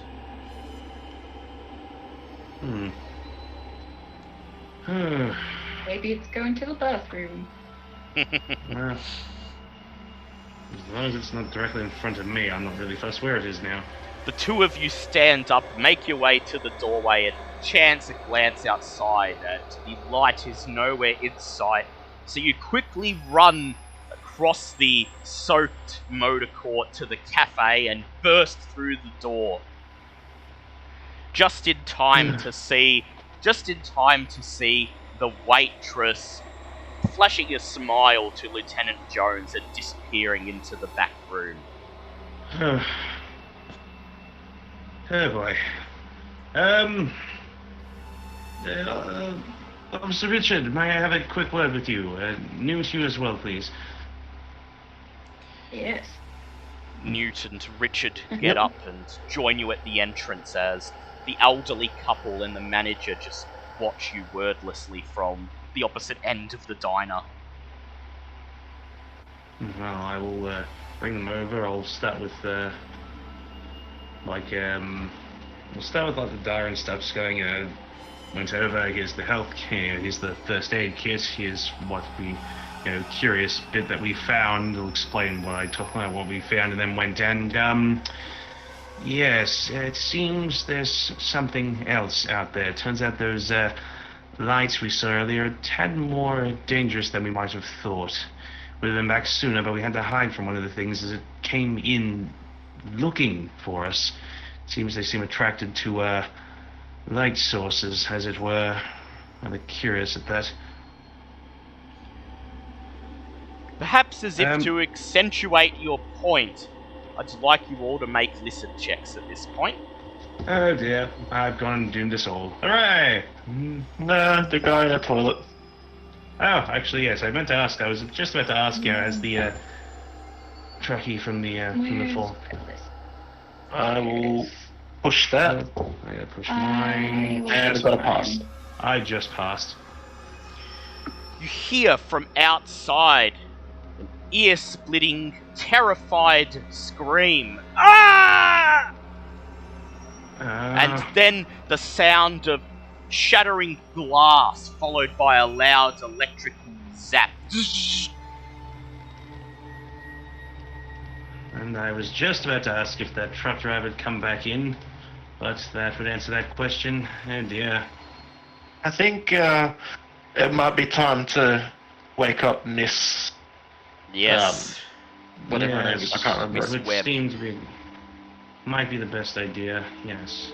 In the aftermath of the scream, the elderly man turns to his wife and he just says, "Oh dear, did you hear that? Someone's still trapped out there in the storm, Winifred." His wife looks at him and says, "Hush, hush, the Lord will guide them to safety." Yes? While they're waking up the lady, Yep. because I made a mental note of seems to be scared of thunder and lightning, can I make an outside? idea check? Can I make an idea check to see if I can connect that to maybe if we have like a power surge, it might scare it? Well, you don't need an I was going to say you don't need an idea check because you took note of this. Idea checks are for when, like, there's something that the player should have noticed but didn't. So you did notice this, and so you can just think of this if you think that's helpful. Okay. I will go to gloves. Yeah, gloves. Yep. And how to make anything that can, cause electrical surges out of spare parts and such. He looks at you and he says, "Electrical surge? Well, I guess I could probably wire something together. I've done a bit of electrical repair in my time." Yeah, I'm thinking maybe something that we can place on the floor or something, and then it just... He like, says... It's... He makes an electrical repair roll, which he passes, and he says, "Well, look, best bet would be," looking around, he says, "I don't reckon they'd have anything particularly electrical in a place like this. However, if we could find a live wire or a generator, then maybe we could find a way to conduct the electricity from it, have it ready, and send it to where we need it to go. Oh, thanks, Gloves. That's been very helpful. We'll think on that and see what this lady has to say before we decide to actually do anything. I just want to get all my options on the table before we make a decision. Very well. As you return and sit down with the others, Lieutenant Jones waves the smelling salts under Amelia's nose. You see her eyes wrinkle up, her face screw up, and then she begins to moan, and her body begins to squirm as her eyes slowly open. And she takes in the scene around her with her wide grey eyes, and then pulls herself into a sitting position, and she turns right to Lieutenant Jones, and she just says, "Where are we?" Well, she already knows the diner, so Yeah. we're at the diner. She looks around and she says, "Yes, the diner, then that means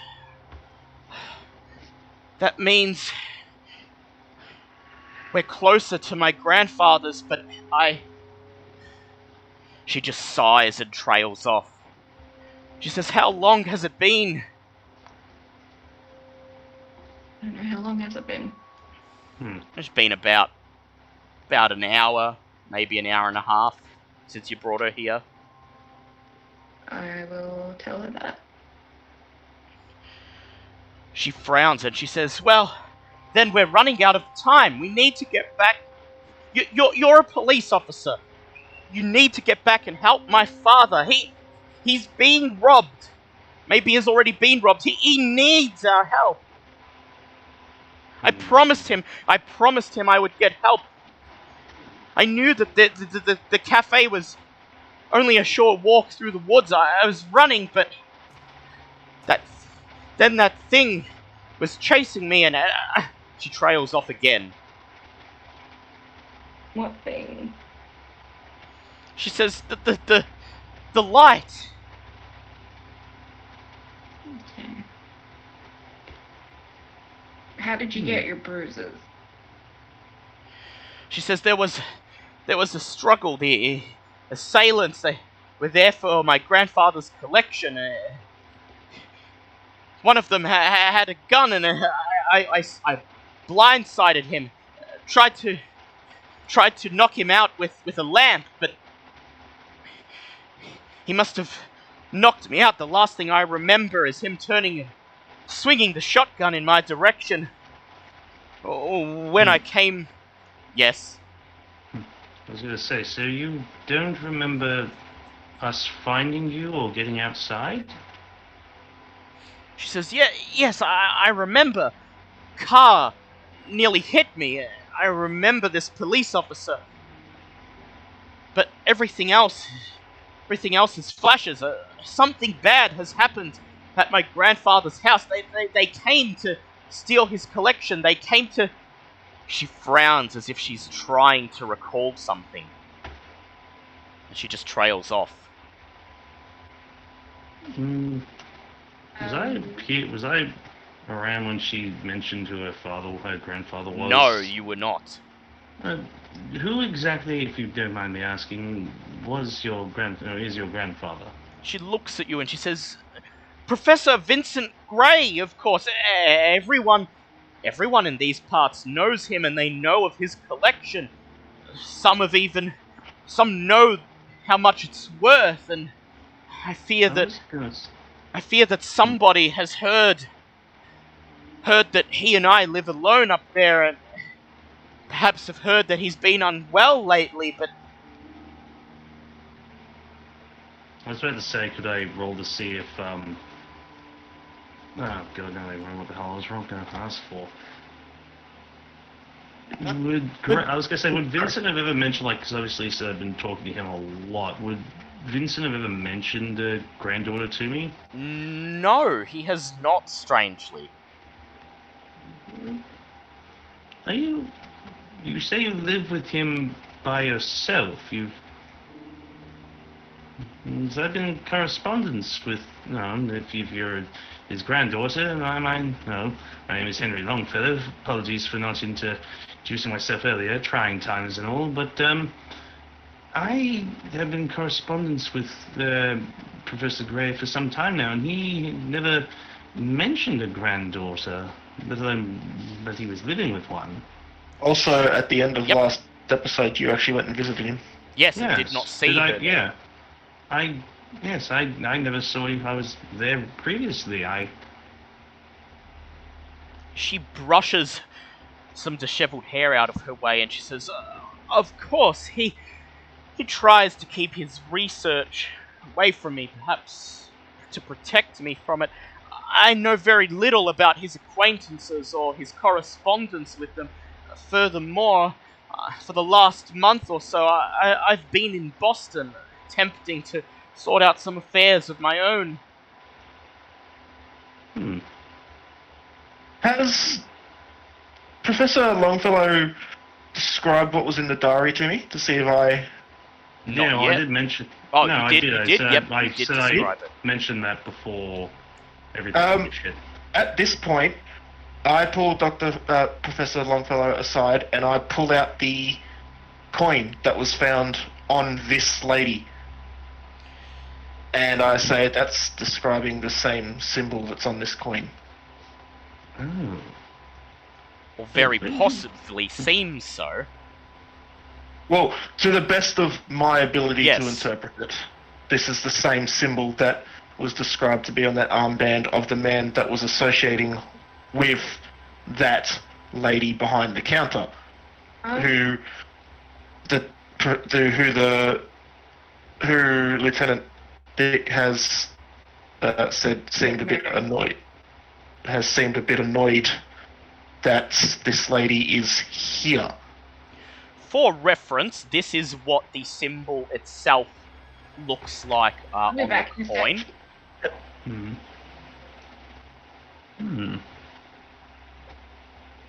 So that is what the symbol looks like on the coin. What if before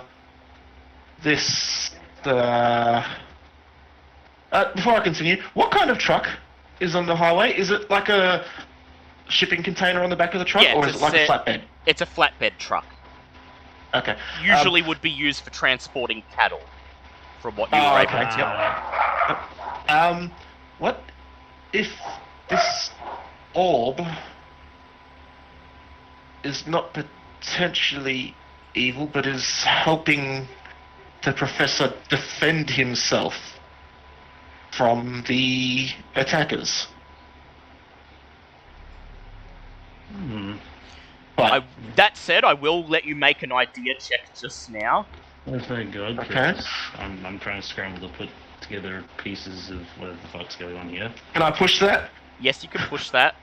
That's a hard pass for me. I love my As intelligence. you say that, you do recall the scream from outside, meaning that unless the trucker was somehow involved, the light is also going after people who just happen to be in the vicinity.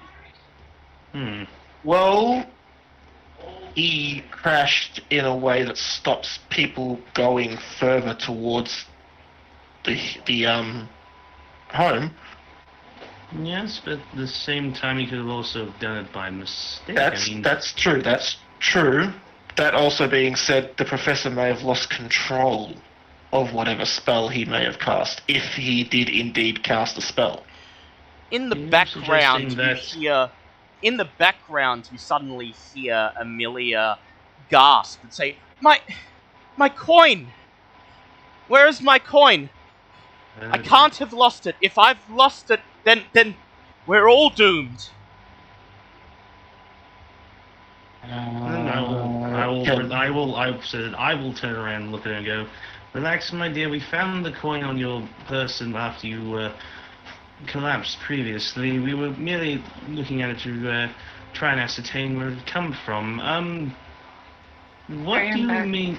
I'm just going to say, what exactly do you mean by doomed. She looks at you holding out the coin, and she narrows her eyebrows as if she's I'll put the unsure. coin in my pocket.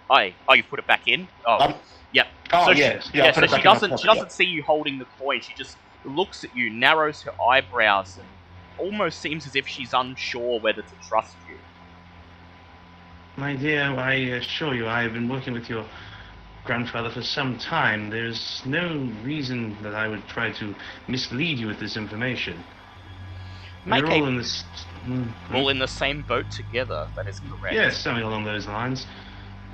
Make a persuade check, please. Do I even have persuade? Oh dear. Well, again, to be fair, I'm usually busy working with the dead, so I don't usually have to try and persuade anything out of them. I'm going to have to try and push that. Come on. Oh, bollocks. Yeah, not. She just looks at you and she says, "Please, if you have my coin, I need it back. If I don't get it back, then that thing will..." She trails off as she looks around wildly. Does anyone else have persuade or anything like that? I have 30, so I have a chance. Persuade. I would imagine Officer Dick does. I do, yes. Would you like to try a persuade? Yeah. You'll be with disadvantage now because one of you's already tried, but you can go ahead. Damn it.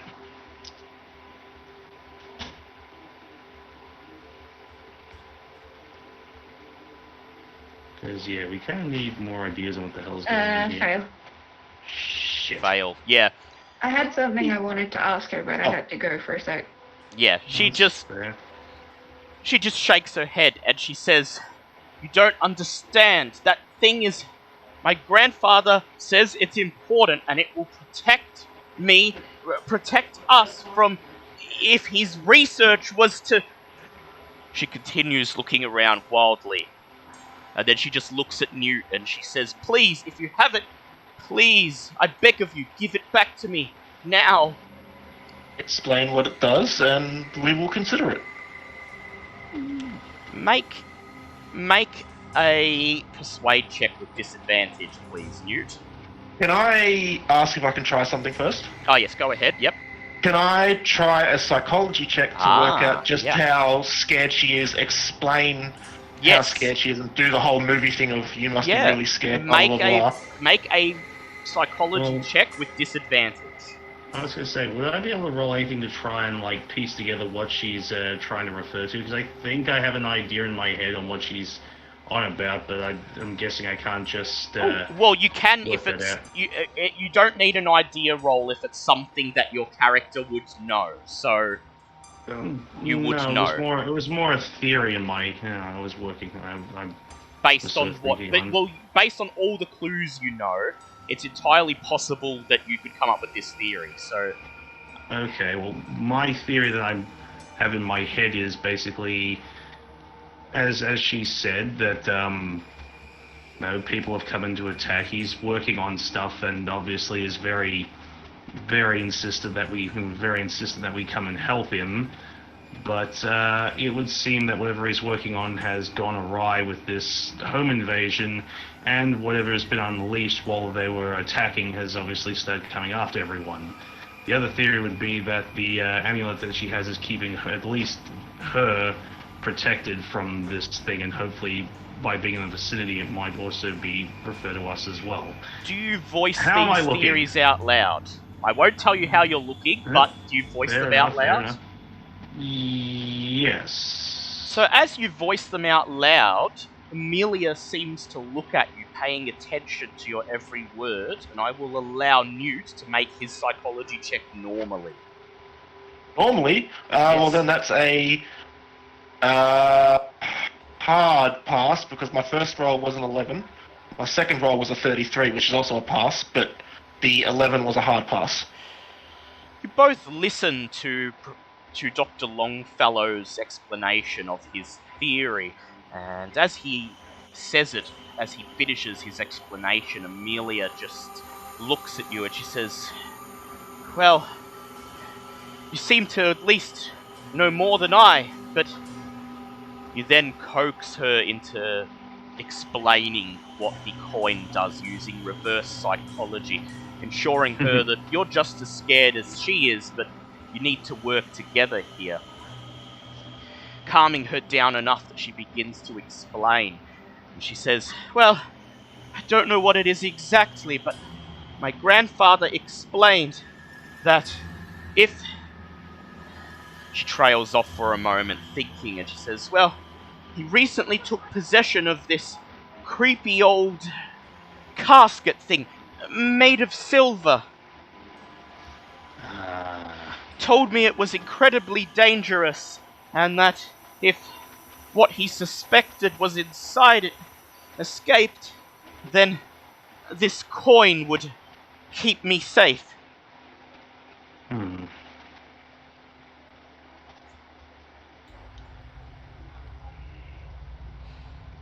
What was the casket of silver, sorry? I believe that was the one he referred to Yeah, as... it was Professor Longfellow. You can pretty much ascertain for certain that she's referring to the object he wrote to you about. Yes. The casket... Just going back through his notes to just his to make notes. sure.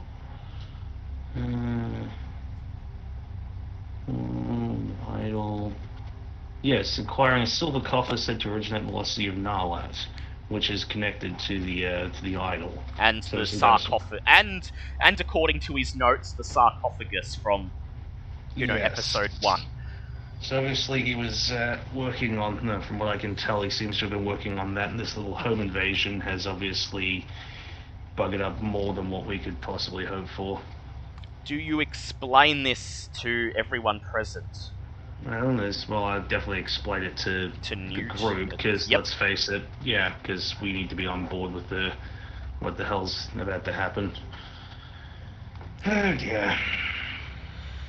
I would like... There was something I wanted to ask before I had to go. Yep. Yeah. I wanted to question... What was her name again? The woman who you just woke up, Amelia Webb. Yeah. I wanted to ask her if her attackers had armbands. So you'd like to ask her that? Yes. Alright, please make a law check to see if you could coax... Because remember, her memory, she's quite muddled, she's still in shock, possibly concussed. And so you want to phrase this I wanted question to in a try way... real hard. Yeah, you want to to phrase this remember. in a way that it's going to coax information out of her. So that we can help. That is a pass. You sit down next to her, place your arm on her shoulder, and carefully impress upon her that everyone may be in danger, and it's up to her to help, and you need her to focus in on what she can remember of the night's events so far, and the best description she can provide of the attackers, what they looked like, what they were wearing. And she thinks for a moment and she says, well, there was only one attacker, heavy-set man with a shotgun, quite heavy and muscular, blonde hair from what I can recall. He was wearing a trench coat. Couldn't see much under the trench coat, but yes, under his sleeve there was an armband, brown leather, but there was something on it, but I couldn't get a good look. I think that's enough information for me to go on. I want to go and knock on the door where Mary is. You get up and you walk behind the counter and knock on the door, and you receive no response. I will yell out and demand that she come out. Oh, she's fucked off. Now see here! Shouts the manager.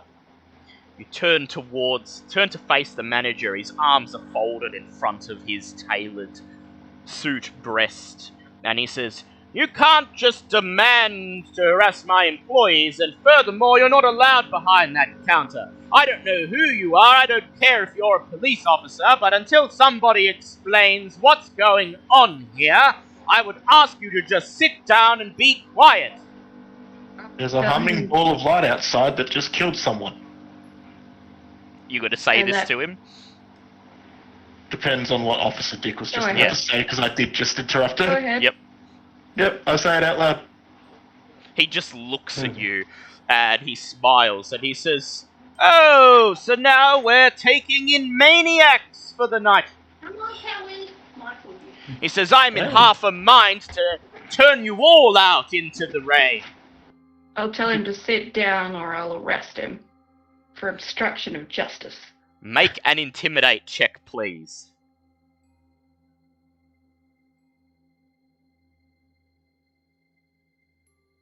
Nope. He says, "Obstruction of justice? You come in here out of the storm, interrogate my employees, bring in this woman who could be a criminal for all I know, and this maniac You know who who thinks-" she is. He says, "Yes, I do. I've seen her several times. But now she's running her mouth off about some coin, and your friend here is talking about lights that kill people. I'm in half a mind that I don't call the police to have you arrested." Did you not hear the screaming? Make a persuade check, please.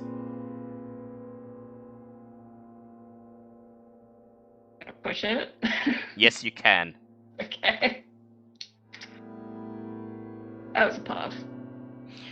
He stops talking. He looks around. He says, "Well, yes, but that is to say that truck driver, he could have very well been blind drunk and crashed his vehicle outside my He establishment." clearly wasn't drunk. He just You sighs and he comes over to join you and he bangs his bulbous fist on the door and says, "Mary! The officer wants to speak with you. Mary!" He knocks some more and there's still no response. "Mary, are you there?" He reaches over, turns the doorknob and pushes the door open, and you see into the back room where there's a table covered in a couple of mugs and plates. The crusts of an old sandwich there, obviously some kind of staff room, filing cabinets and shelves containing boxes and cans of food, and perhaps most importantly to you, a metal rear entrance to the diner, open and swinging in the wind, rain spilling in and creating a puddle halfway across the staff room. Okay, so what I think it has happened is her boyfriend is the attacker, and she was mad about Amelia being there because she's meant to be, I'm guessing, dead. Perhaps, if you make a I think psychology, she's a suspect. if you make a psychology check, I'll tell you what else you might put together. Can I push that? You can. Yeah, that was an extreme pass. So based on what Longfellow told you, what he read in the diary, how there seemed to be some sort of hatred or rivalry between these women, the look you saw on her face may have been, as you thought, frustration that Amelia was here and still alive, but furthermore, perhaps concern that Her boyfriend. her boyfriend is still missing and has not yet returned from this attack that she sent him on. Okay. While the officer is checking out the back room, can I ask Amelia, if the coin is supposed to save you, why was the thing chasing you? She says, "All I know is that it's supposed to protect me. I was carrying it with me. The thing was still chasing me.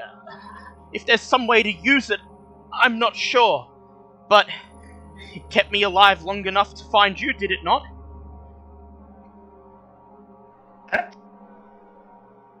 I can't argue that one. That's, yeah, okay. Could Bulb rack... not Bulb, Jesus Christ. Could Newt rack his brain to see if he knows of any way to activate coin, if there is a way to activate the coin? Please make a Cthulhu Mythos check. You may do it with advantage, because you passed the one to identify the coin earlier. Okay. That's definitely a fail. Can I push it with advantage? You can push it with advantage. I'm going to change back to the original dice that I was using. No, that's a fail as well. All you know is that an elder sign is said to repel evil forces, though any of the texts you've read do not mention how specifically, whether it would be to display the sign, flash it at them, or simply have it on your person. You're not sure. Okay, well, metagaming, I know this is wrong, but it stays in my pocket. Yes.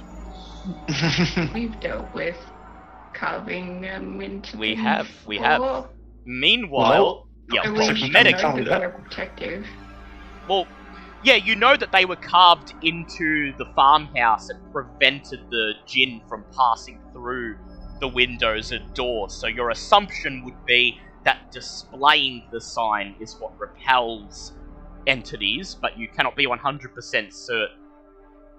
A sneaking suspicion. Yeah.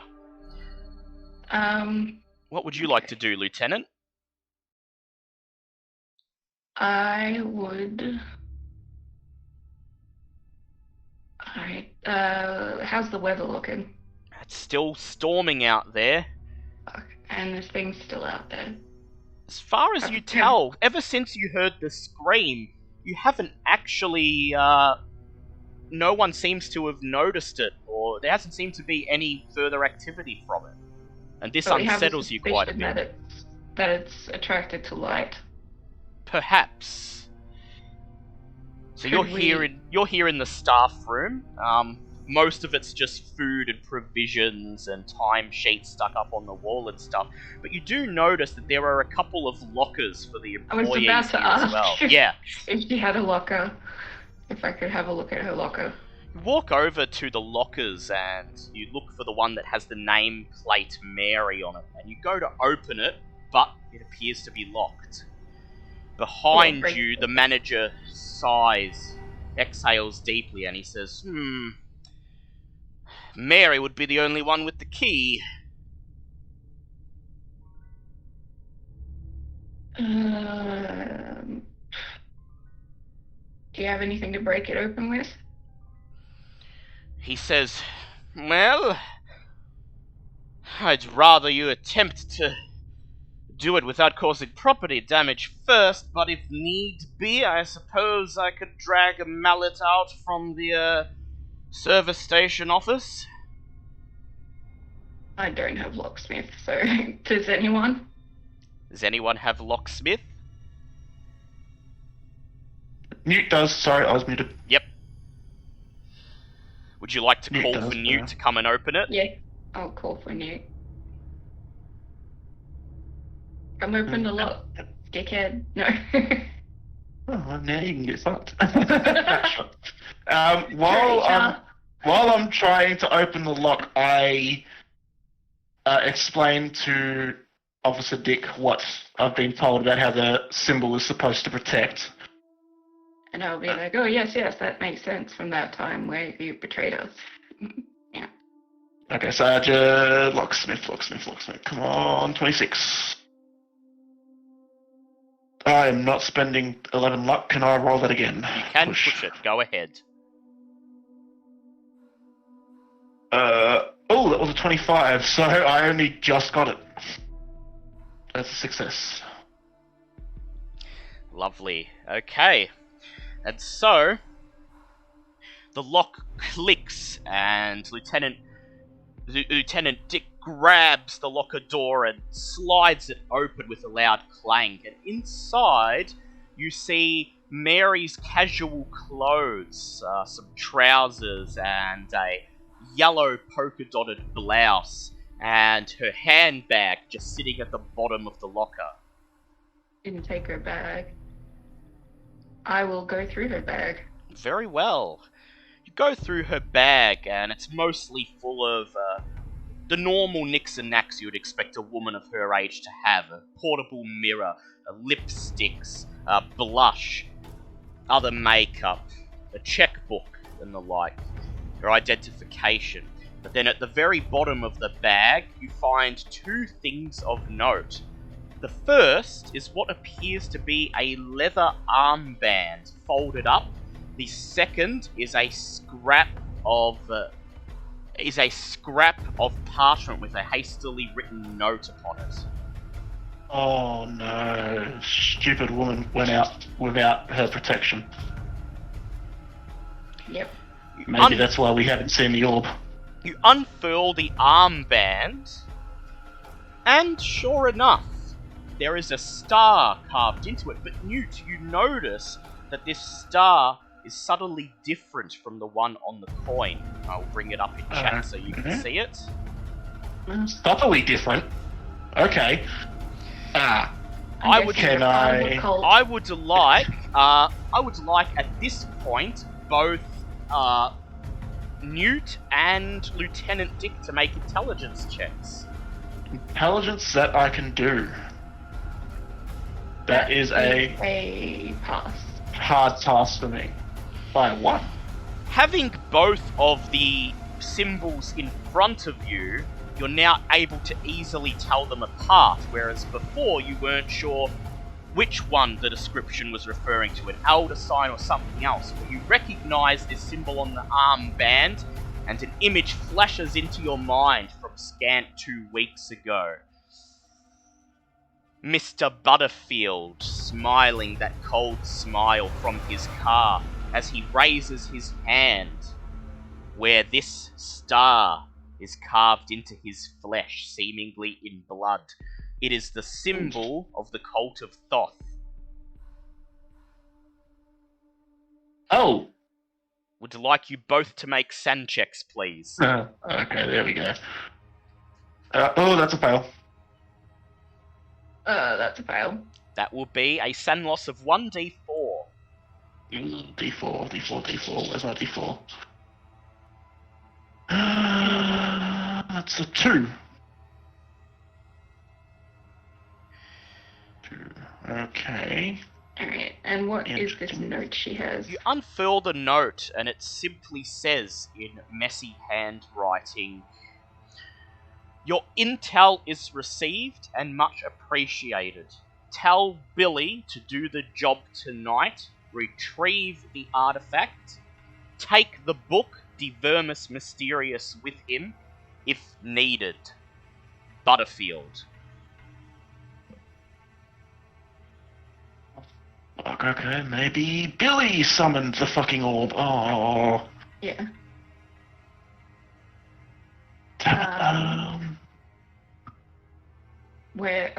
I feel like we're gonna have to drive in this storm. Either drive or go on foot. Yep.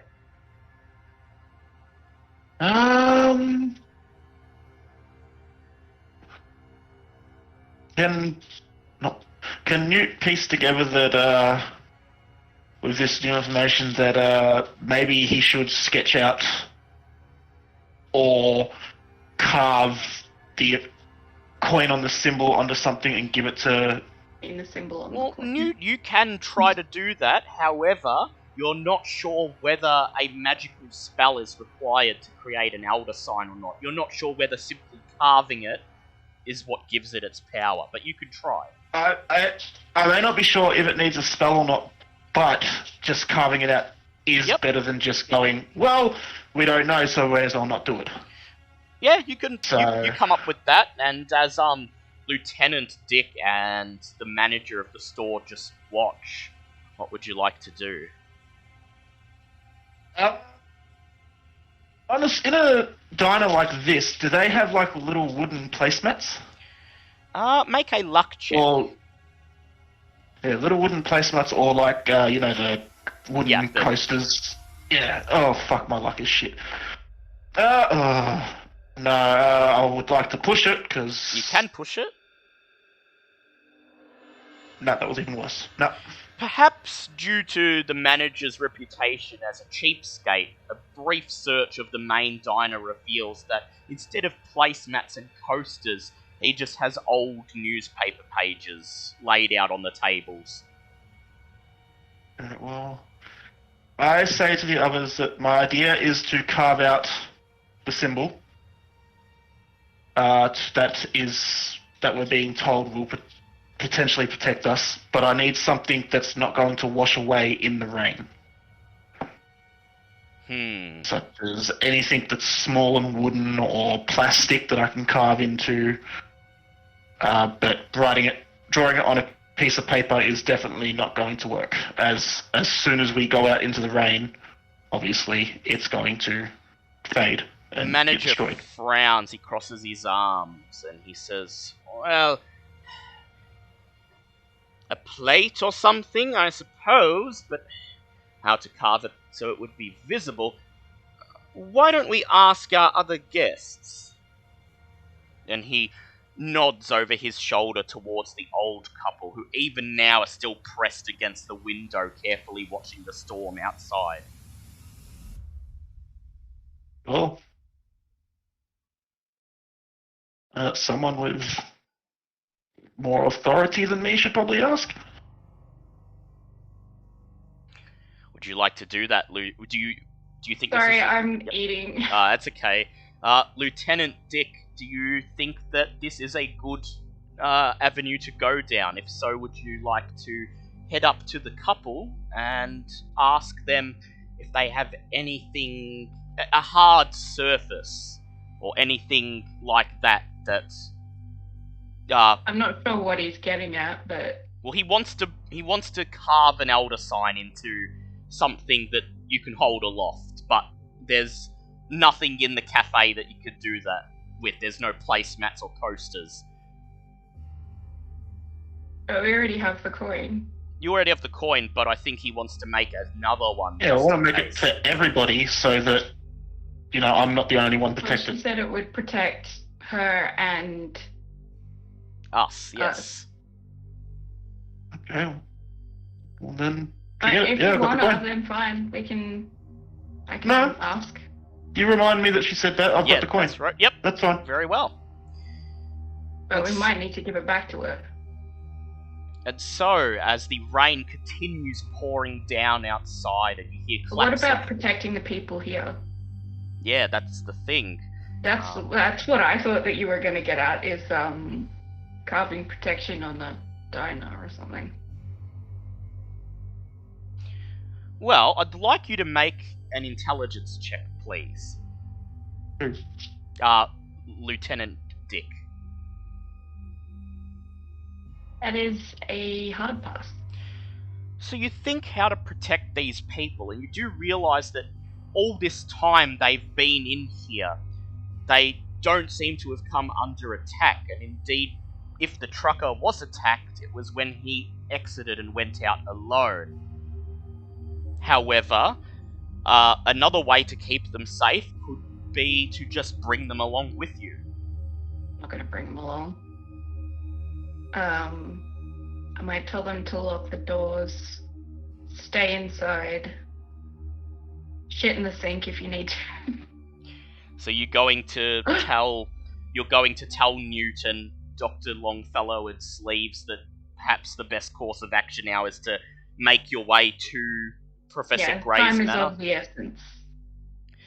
And so you stand at the back door. You shut the back door, lock it, make sure the latch is pulled, and then as you stand in front of the front entrance of the diner and prepare to leave, the manager calls out, "Hey!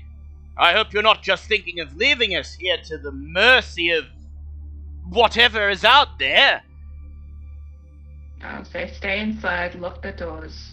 Don't let anyone else in. Don't let Mary in. He says, Mary, but she's my employee, and if she's out there, she's in danger too. She's a dangerous criminal. I'm gonna take that armband with me as well. Yep. You stick it in your pocket. Make a law check to basically pull rank on the manager and order him to stay here and lock up. That is a pass. That is a pass. The manager ums and ahs. He looks around, scratches his pencil moustache, and he says, well, fine. But if Mary dies out there, it's on your hands. I know.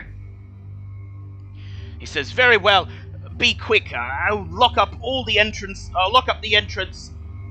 and make sure all of the windows are shut once you leave. The older couple... We'll be back as soon as we can. The older couple looks up at you and the old man just smiles and says, may the Lord be with you. Wait. What if it hasn't attacked here and they've been protected because we've been in here with the coin? If that occurs to you, it occurs to you.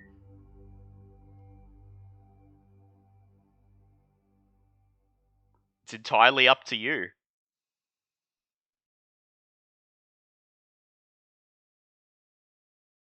I just like the silence there as everyone lets that implications of that settle in.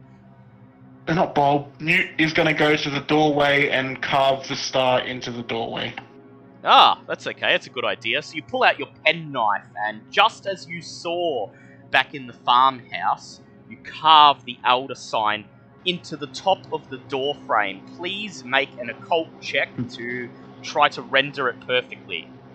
Can I give him an assist since I have yes, a very Don't well. worry about it. That's a hard pass. I got a 22, and a hard pass is a 22 for me. Just doing it at all points of entry. Yeah, I was gonna say I do it at every door frame in this main. And windows.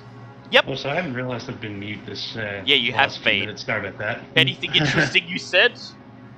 Nope. I'll just try and work out what the hell's going on, hoping that my theories are working. So, Newt, you managed to carve a reasonable facsimile of an elder sign into the doorframe of the front door and also into the frames of several windows, the ones that appear to open, ignoring the ones that appear to remain shut. And then to finish the job, you carve one into the brick above the rear entrance as well. And while he does this, I would like Longfellow and Lieutenant Dick to make listen checks. Oh dear. Let's see how well this goes. That's fail. Can I push it? That's push hard it. pass.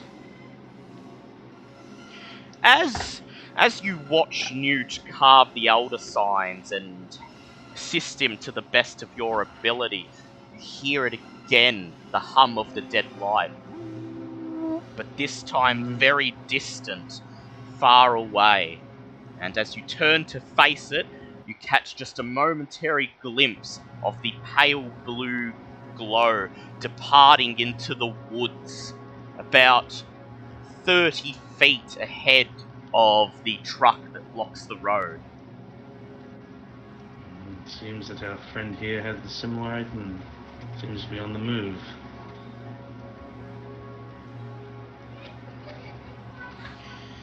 You take one last look at the people inside the diner, and are you certain you want to leave them here? We've put elder signs all around the place. That's probably the safest they're going to be, rather than being out here with us. Yep, that's probably correct. Yeah, I think we've done the best that we can do, so... Very Newt well. is sure that he's done the best that he can do. You glance one last time at the diner, a lone bastion of light in this dark void that seemingly stretches on as far as the eye could see. And you see the manager and the two elderly people cowering in one of the booths at the very back, flashing you brief fearful looks as you turn away. So, you have several options here. You could... Yep. Now pull the coin out of my pocket and I hold it in my hand so that the eye is always going. Facing outwards. Yep. Yeah. Okay, so you have a couple options here. You could, if you could get that truck out of the way, you could clear the road so you could drive up to the manor. Otherwise, you'll have to continue on foot, either up the road or, as Amelia did, taking a shortcut through the woods. Do we know just how far away from where we're supposed to be going this place is? Well, you still had about a half-hour drive left. Yeah, that should be Still several a hours. fair few miles. Yeah. Do we have it with us? Yeah, you've got Pardon? the map. It's in the car. You could just get it out.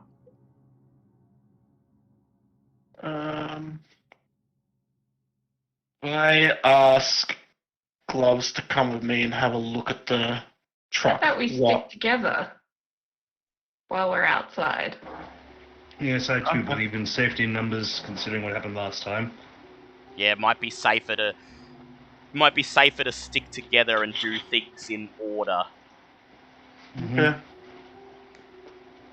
You know, we'll all huddle around the coin. Yep. And what would you like to do first? You just gonna head straight off, or Move the truck, maybe. Yeah, well, I was going to go look at the truck to see if it can be moved. Yep. So Because the guy said he just left in a hurry, he didn't try to move it, so...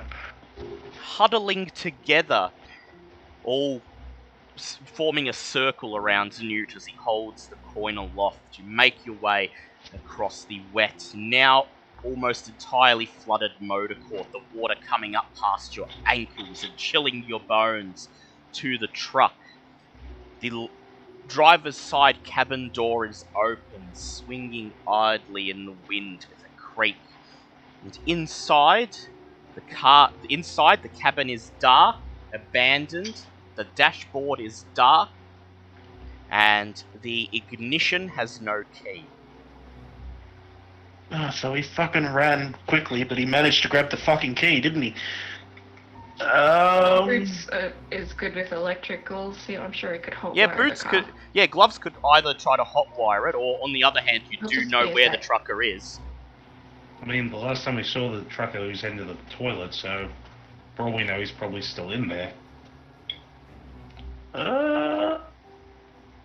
Well, walking back to the trucker would require us walking back to the trucker. I have elect repair as well. I could give Gloves Alright, advantage, what's and then your... if that fails, we can go looking for the key. What's your electric repair? 40. 40. So is Gloves, so he will assist you. So the two of you Yep, climb fair into the cabin, and Glove says, "Oh, shit, haven't done this since back in me day, you know, getting those old bombs, drive around the paddocks." And you pull off the plastic casing underneath the steering wheel, exposing the live wires, and attempt to hotwire the vehicle. Please make an electric repair check with advantage. I gotta say, hot wiring cars, picking locks, what kind of student are you? Needs an elect repair because the bullies used to cut my power. Oh. Yeah, fair enough. That is a 5, so A that 5? is yeah.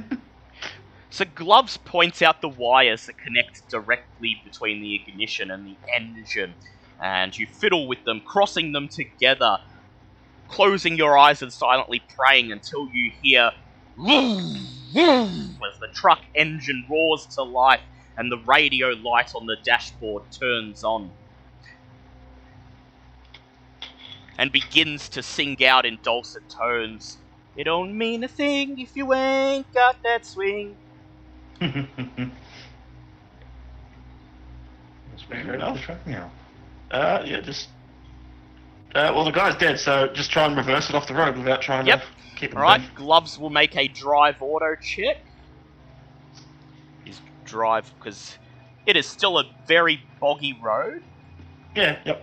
So he failed the first one, he's going to push, and places his hands on the steering wheel and slams his foot down on the pedal and tries his best to maneuver the truck out of the way, and then you just hear the engine whine as it gets bogged in the mud, and you hear Gloves whispering on his breath, "Oh, fuck, come on," as he tries to push his roll, and gets a there we go. 7.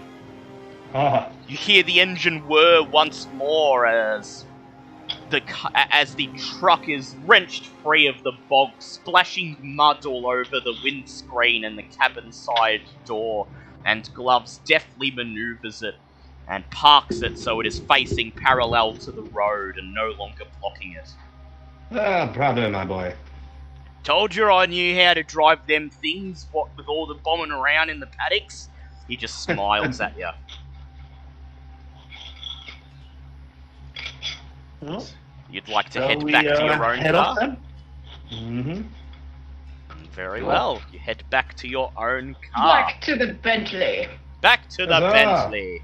And the old chariot. As you huddle together, basking in the sheltering glow of the elder sign, you make your way Sheltering back. glow, the elder sign's sheltering glow.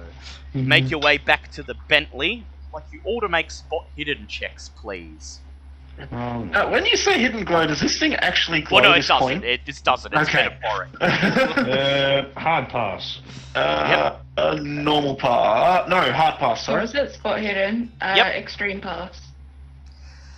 As you walk past the diner again and make your way into the soaked parking lot, and your boots trudge in the water towards the Bentley, you notice the outhouse just off the edge. You were of the gonna make parking us see lot. that outhouse no matter what, weren't you? Well, we could have spotted it. You see the outhouse just off the edge of the parking lot. The wooden door slightly ajar, swinging idly in the wind, and the bulb, the sole light that illuminated it, is gone, seemingly having exploded into a shower of glass that now lies scattered just out the front of the outhouse.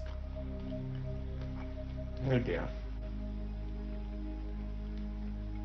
Do we want to check it out, or do we work on he's No. probably gone and just leave it? Leave it. Yeah, there's no sound coming from it. We know Alright what then. happened. Most likely, yes.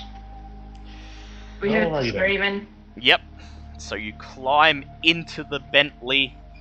Gloves turns the key in the ignition and does his best to maneuver the car out of the parking lot back onto Orchard's Run. I would like you all to make a luck check, please. Oh.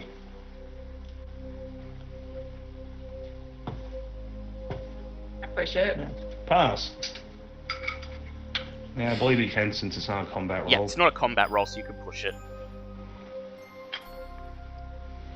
Awesome. That is a 19. So, hard pass? As the car reverses out onto Orchard Run, and Boots begins to carefully drive it up towards Greenacre Manor, you all press yourselves against the windows, watching for any roadside dangers. But luck appears to be on your side. Aside from Sorry, I realised I was muted as well. aside from the centimeters deep mud that seems to have swallowed up the road, the rest of the way forward seems to be clear. There are no fallen trees, no debris, no miscellaneous obstructions, and so you just silently drive up the road that at this point more resembles a dark gold river glimmering in the moonlight above. Try to get the cleaners onto this once we're done. Poor It's gearing up for what will happen next. The woods of the surrounding areas were once planted apple orchards, as the name of Orchard Run would suggest, but have since largely run wild and been partly overwhelmed by invasive species such as elm and ivy. The result, you think, in daylight would be picturesque, And indeed, Professor Longfellow, remembering driving up this road during the daylight, it is indeed quite the view. Yet, at night and in the storm, the woods that flank both sides of the road are something out of a gothic nightmare. As you pass the dense, gnarled trees, you breathe a sigh of relief that you are driving and not moving through the woods on foot, as it would be incredibly treacherous due to the lack of sense of direction and the many vines, creepers, and roots that can easily tangle and catch up on a shoe. Are you ready to enter the climax of the scenario? Never. I am, but M2's just... We're waiting up for back. M2. So, As you drive, Actually- is there anything you would like to do?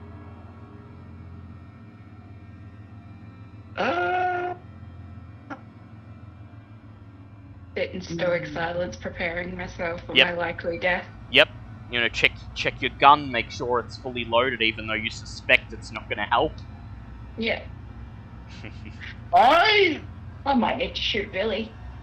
You might have to. would there be a pen in Professor? Make a You luck would check. have a pen. Oh, You're I don't shooting.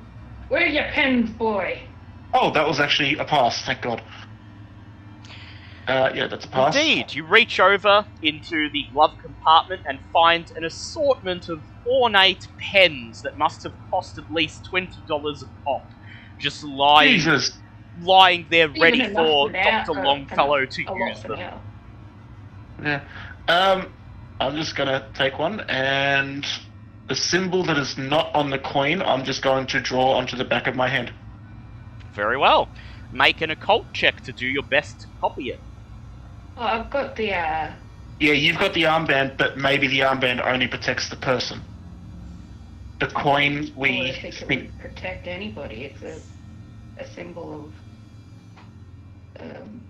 I Could guess just be the in insignia for cult. their cult. Can I push that? It Yes, you could. can. It could just be that, but it may also be a protection symbol. You don't... not bulb. What I was getting at was that you could copy it off the armband. Yeah, that's what I'm... Yeah, that's what he's doing. That's what he's making an occult Okay, check. I'm back. Has everyone died yet, or have we No, all got no, No, we're yeah. just in your car driving up to the manor. Ah, lovely. And Newt's I doing his felt best it. to replicate the cult's insignia on the back of his hand. I failed this time. With one of your ornate pens that he found in the glove compartment that I described must have cost $20 a pop. Yes, it probably would have, and please don't break it. Dear. I failed both checks, unfortunately. I got a 75 Yeah. and then a 73. Well, you Fuck do these your guys. best attempt at copying it, but due to the dampness on your skin from the rain and everything else, the ink is all smudged and you just end up with something that vaguely looks like a star, but mostly just looks like a big smudge of ink. Okay. Oh dear. I tried.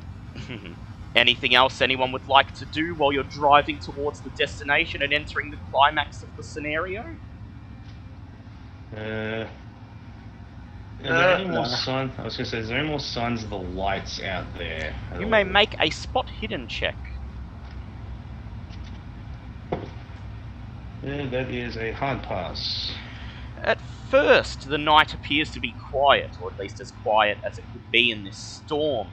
You're about to turn away, then you see it, that faint blue glow behind the dense tangle of trees on the side of the road, evidently travelling through the woods, heading the same direction that you are. But there's still just the one, correct? Just seems to still just be the one. Okay.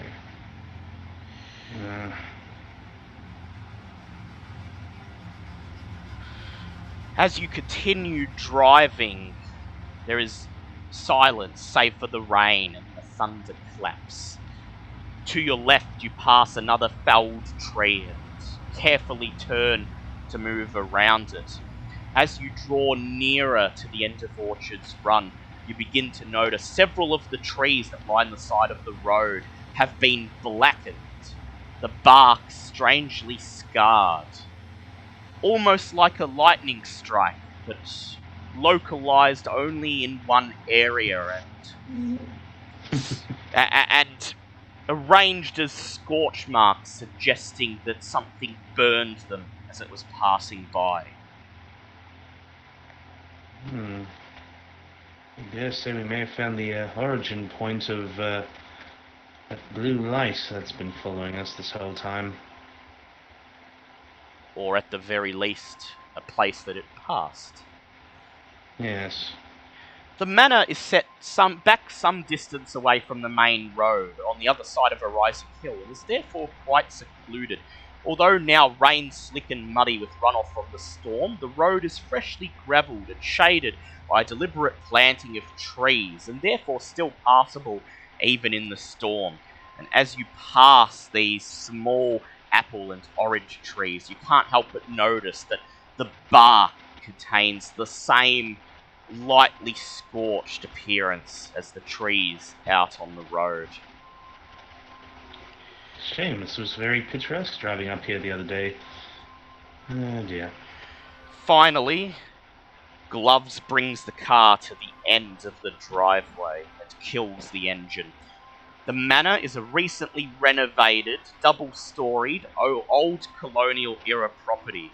Behind it sits a small barn, now serving as a garage.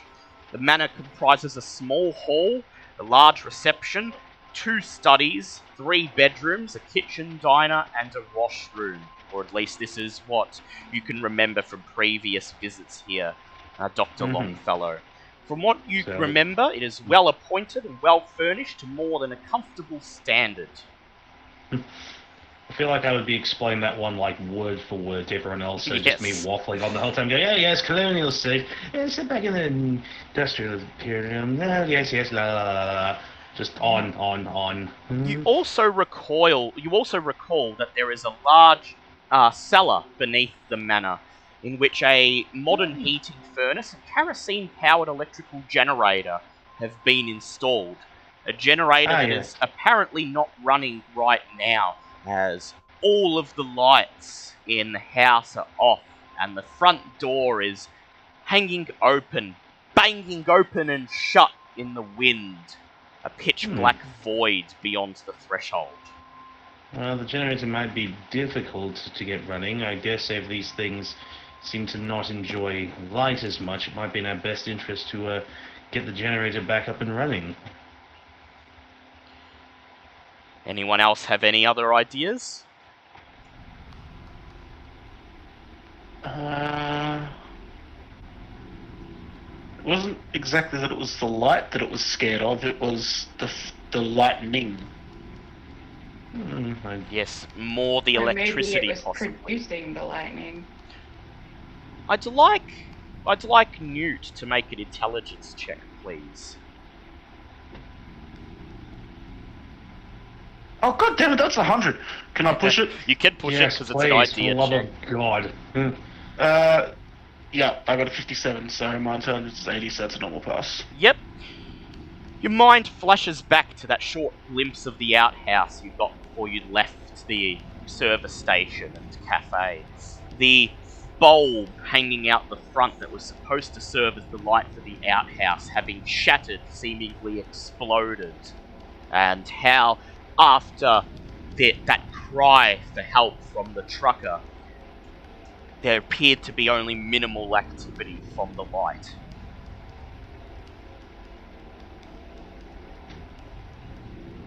So, don't worry about the lights then. Maybe. Or more likely, perhaps in his struggle when it was attacking him, or whatever was happening to him, he somehow broke the light, or caused it to surge, and the sudden burst of electricity, the sudden explosion, maybe scared the light off before it could finish consuming him. Oh. Hey, Gloves, didn't you say that you needed a generator or something to make that electrical thing that we were talking about? He slams his hands together and he says, "Yep, and it sounds like we got the right kind right here. So, what do you want to do first? Head in through the front door or take a look around, see if we can't find a way down into the cellar?"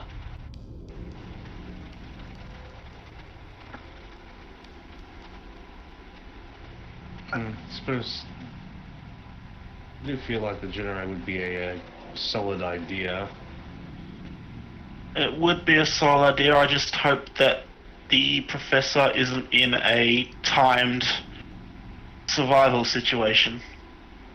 It's an interesting way to put it, Newt, but I understand what you're saying there. It's also likely that there would be a way into the cellar from inside the house itself, so... Yes, that would be true. Would I know that?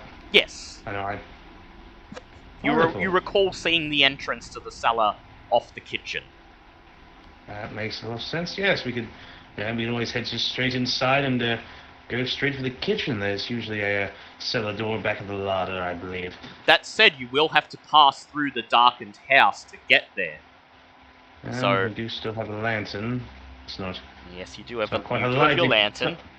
It's not quite a lightning strike, but it's definitely beats wandering in the dark. Yep.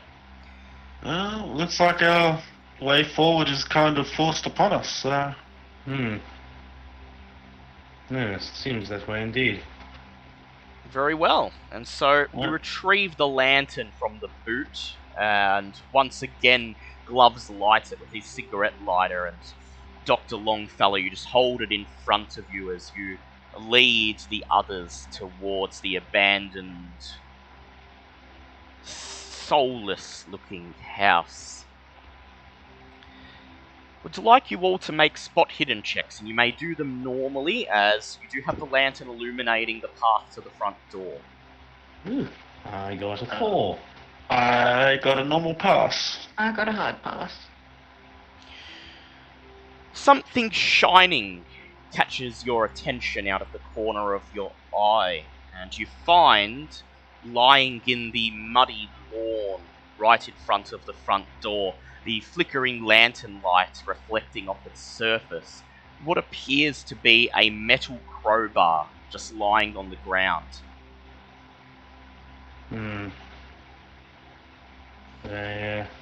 Leftover present from the would-be home wreckers, it seems. I don't suppose anyone wants to take that. I'd suggest someone that's quite good with blunt instruments. Gloves picks it up, puts it in his hand, he says, "I'll give it a go."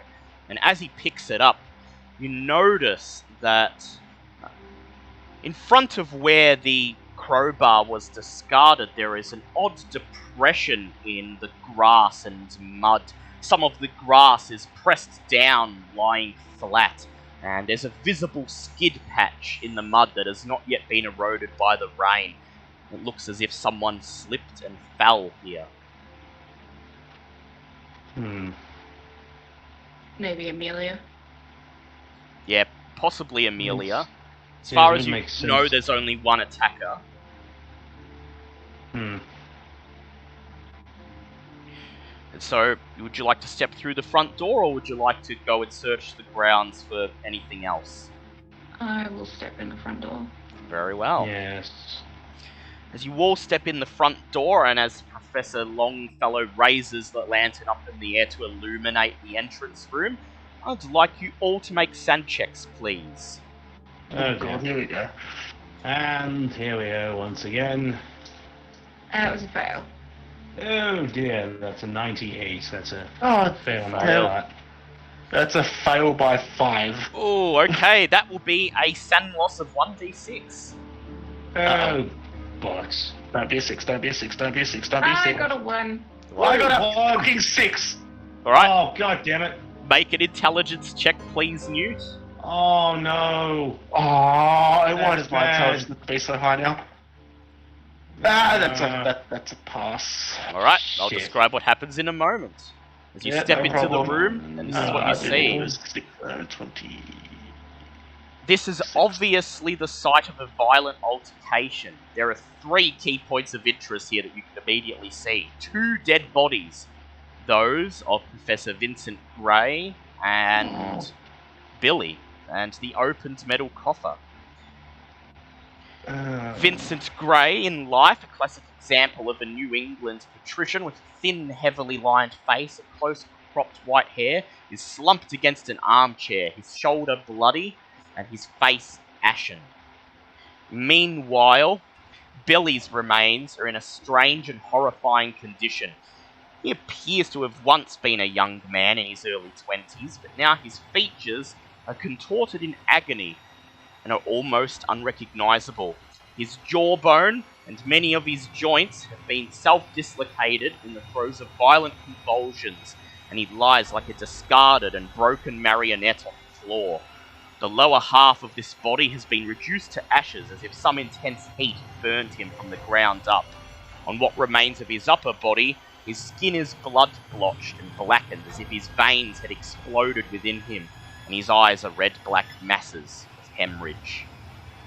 Next to him, on the floor, lies a table lamp, having fallen in some disturbance and shattered on the ground. This music is absolutely selling this image right now. Thank you for this. It is. At this point, Newt's eyes grow wide, and as if drawn to the corpse, he hurries over to Billy's remains, kneels over, and begins searching through the man's scorched clothing and patting down the remains of his flesh. You hear him muttering incoherently under his breath, something you can't quite make out, and then suddenly he says, "Aha!" as he retrieves from the man's pocket a leather-bound tome, the bottom half of it scorched from whatever killed Billy Esterhouse, but the top of it in decent enough condition, and the gold lettering of its title visible in the lantern light. De Vermis Mysterious. Oh, bollocks. Newt, my boy, I don't think we wish to be messing with that. And I shall have it. and then he quickly stows it in his coat pocket, turns to you, and seemingly suddenly completely sane again, he just sighs and says, "Now, what do we do? You have found the De Vermis Mysterious, and as part of your insanity, you will feel compelled to read it in the next downtime." I was gonna say, can I try and read it now and find a Oh yeah, if you want. anti-summon, Yes, you may try to. like a banishing. That's the word I was looking for. A banishing spell for the For the dead light. electric will of the wisp. Very well. And you are still insane, so you may attempt to read it, making a Cthulhu Mythos check with advantage. You know, it's really weird. This is kind of like the exact opposite of what I was about to say. I was going to say, please give me the book. We don't want to be messing with that right now, but hey. This is also Go giving me for it, flashbacks to Krilla Tempri. That's fine. That'll work out well. Suddenly, for him. don't want to roll this again. That's a fail. Can I push it? You may push it. This is all part of Newt's betrayal. I'm insane at the moment. That's not exactly. Yeah, he's insane. He's just grabbing the book and feverishly flipping through it. Thank God I got exactly 16 and Oh, Mythos lovely. is 16. Just grazing the coconut. What does that mean? That boy needs therapy. The rest of you watch as Newt feverishly flips through the book, skipping entire swaths of text and pages as if he knows exactly what he is looking for. Nope, don't like that. Not one bit, no. Finally, you hear him raise a finger in the air and say, "Aha!" as if a great revelation has occurred to him, and he stands up, holding the book aloft. And inside, there seems to be a handwritten account of a previous owner of the silver sarcophagus. I will put it up in the chat for you. So here is the first page. Who is I may as well read You it. may as well read it. The useful, if unorthodox, resident of the casket, our Sin Eater, is, as far as I can ascertain, no creature currently known to science. Where it came from and when, I do not know, nor did my predecessor from whom I inherited it, though it is undoubtedly many centuries old, if not more. Its uses have been many over the years, although it has predominantly been employed to rid certain local socially conscious families of unwanted offspring, be they the result of centuries of inbreeding, unfortunate accidents, or other unwholesome activities.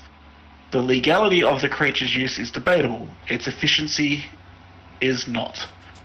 Even in such cases where death by other means proved intractable, my conscience in this matter, and that of those who come before me, is clear, for many of the children would never have survived regardless, given their deformities, or other less obvious abnormalities. As for the rest, the Lord does not suffer such blasphemies to live. There is a second page. Here is the second one. As in all things, safety first. Should the Sin Eater escape its confines, then the only way to recall it is to provide it with a suitably prepared patient, such that it becomes satiated and lethargic and willingly returns to its coffin. Inscribed in the spinal mark shown in blood, preferably the patient's, but not essential, on the patient's forehead. The patient does not need to be a child, but it must be human and naturally alive at the point of contact. Experiments with animals and corpses carried out by my antecedents, I think. Antecedents were apparently most unsatisfactory. If the patient is conscious, then they will need to be suitably restrained. Once all preparations are complete, perform the recitation as phonetically transcribed below and permit the Sin Eater to perform its duties, after which it will return to its casket. Once it is within, close the lid and seal it immediately, with a liberal application of the aromatic wax ointment. Finally, there appears to be a description of this spiral and the spell required to send it back into its coffer. Hey Makashmani, Sak Mizeth, Kaisi, Renigan, Nakan, Retij, Ni, Se, Neima. I was taught the Sin Eater can be summoned and directed to seek out a person at some distance. If the correct phraseology is used, this being subtly different to the procedure previously noted, requiring modification to a symbol, pattern, and phrasing, a detail listed below, but worn. And the rest has been torn off. I'd like the three of you to make intelligence checks, please. Watch me fail this one. Yeah, feel free to fail that one. Nah, this one's a hard one. Hard pass for me as well. Yep. Am I doing an intelligence Yes, check? you are. You sure are. I pass. Based on what is written within the book that Newt reads aloud solemnly, it seems the only way to reverse the summoning and send the dead light, the Sin Eater, or perhaps its proper name as is carved into the lid of the coffer, the Harbinger of Thoth, back to whence it came, is to provide it with a victim to fully satiate its hunger.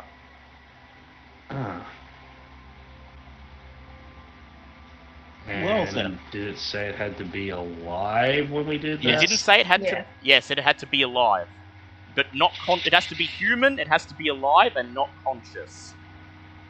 I would also like you all to make more sand checks as the implications of this set in. That's a fail. Pass. Fail. fail, it will be 1d3 for failing. Passing? Oh, for passing, just 1 san loss. Yes. Well, this is surely good. Damn Egyptians. So we need. Be right back. Yeah, you need a living sacrifice, or, as Gloves looks around the room, he says, or we go back to our original plan, try to shock the thing into next week. He folds his arms and rests up against one of the walls, his body making a squelching sound as it presses into the damp wallpaper. Well, as far as I can see, we don't have any sacrifices to work with on this one, unfortunately. I mean, Yeah, the only Billy's people already that the only dead. people that are here apart from us is the professor, who's already dead, and the what's left of Billy, who I'm guessing is where this thing came out of. Because boy, oh boy, did this thing get cooked. It did. You do know that Mary is still unaccounted for. Yes, but we don't know where she is. Yes, and she was on foot. Furthermore, meaning that as you drove here, if this is where she was headed, you likely got here before she did. Yeah, but do we really want to willingly sacrifice a life, a human being, innocent or not, to this thing? She's a cultist. She is a cultist, but it's still a human being that you would be consigning to a very horrific death. She tried to kill Amelia. Or tried to get Amelia killed. Yeah, well, there is that. She did basically send Billy on this quote-unquote robbery, which you now realise was not a robbery at all, but rather just the cult attempting to take this artifact, just like they did with the Idol of Thoth, after the bloodbath at the museum. Yes, are you still insane? Yeah. You are cognizant now. Pardon? You were back in control of yourself, reading the book and learning. And as you finish reading that, you close the book. You, in your insanity, understood exactly what it was. It was an account written by perhaps members of some cult who previously owned this object before it fell into the hands of Professor Grey. And you understand the inferences they made in their writing, that their purpose of their use of this Sin Eater and the way they conducted experiments on it was to subject children born with deformities to its wrath and study the effects. If we know that Mary's on her way here, could we wait in ambush? You could. Clearly I'm the only one not hardened by Is- life and everything else. Is the cop really the one suggesting we sacrifice? Yes, I have my questions with this one. I would have thought that would have come from the resurrected one. Or, not at all, because, we're still human beings. And murdering people is against the law, even to supernatural beings such as the one we're going with. I know where the generator is. We could do that. We don't know Instead, how to work. yes, but there's also a lovely warning at the bottom of this book that we know nothing about. For all we know, trying to send this thing back could potentially make things worse for us. You notice the glint in Newt's eye as Newt just says, "It works. It will work." Because he knows for certain that it will, somehow. Also, Newt comes to the realization, whenever this thing has been hit by electricity, it disappears for a while. What if it's satisfied by the electrical impulses produced by a human, which can be simulated by being electrocuted by something electrical? Ooh. Would that mean having to keep the electricity going indefinitely? Yes, and potentially No, someone having to... Well, what I... Well, what Yep, go Newt ahead. is thinking is when it gets electrocuted, it teleports back to its coffin, And then to you just have to rest, seal it but- shut. but then we just have to seal it, so it wouldn't need a human sacrifice. That's what Yes. Newt is currently trying to think of. See, doesn't that sound so much better than horribly murdering someone and sacrificing someone to this thing? That said, Newt, you suspect that, based on what you've seen before, the flashes of lightning and the exploding bulb, perhaps even the smashed table lamp right here in the manor's entrance hall, it appears that exposure to electricity does indeed satiate it or scare it off, but it hasn't returned to its coffin in either of these instances. Rather, it seems to have just gone away. It is likely that if this is to work, if you were to simulate the electrical impulses of a human, it would have to be prolonged contact, meaning that you would have to perhaps use a live wire, and it's likely that someone would probably have to stand toe-to-toe with the thing and ensure that it is constantly getting zapped.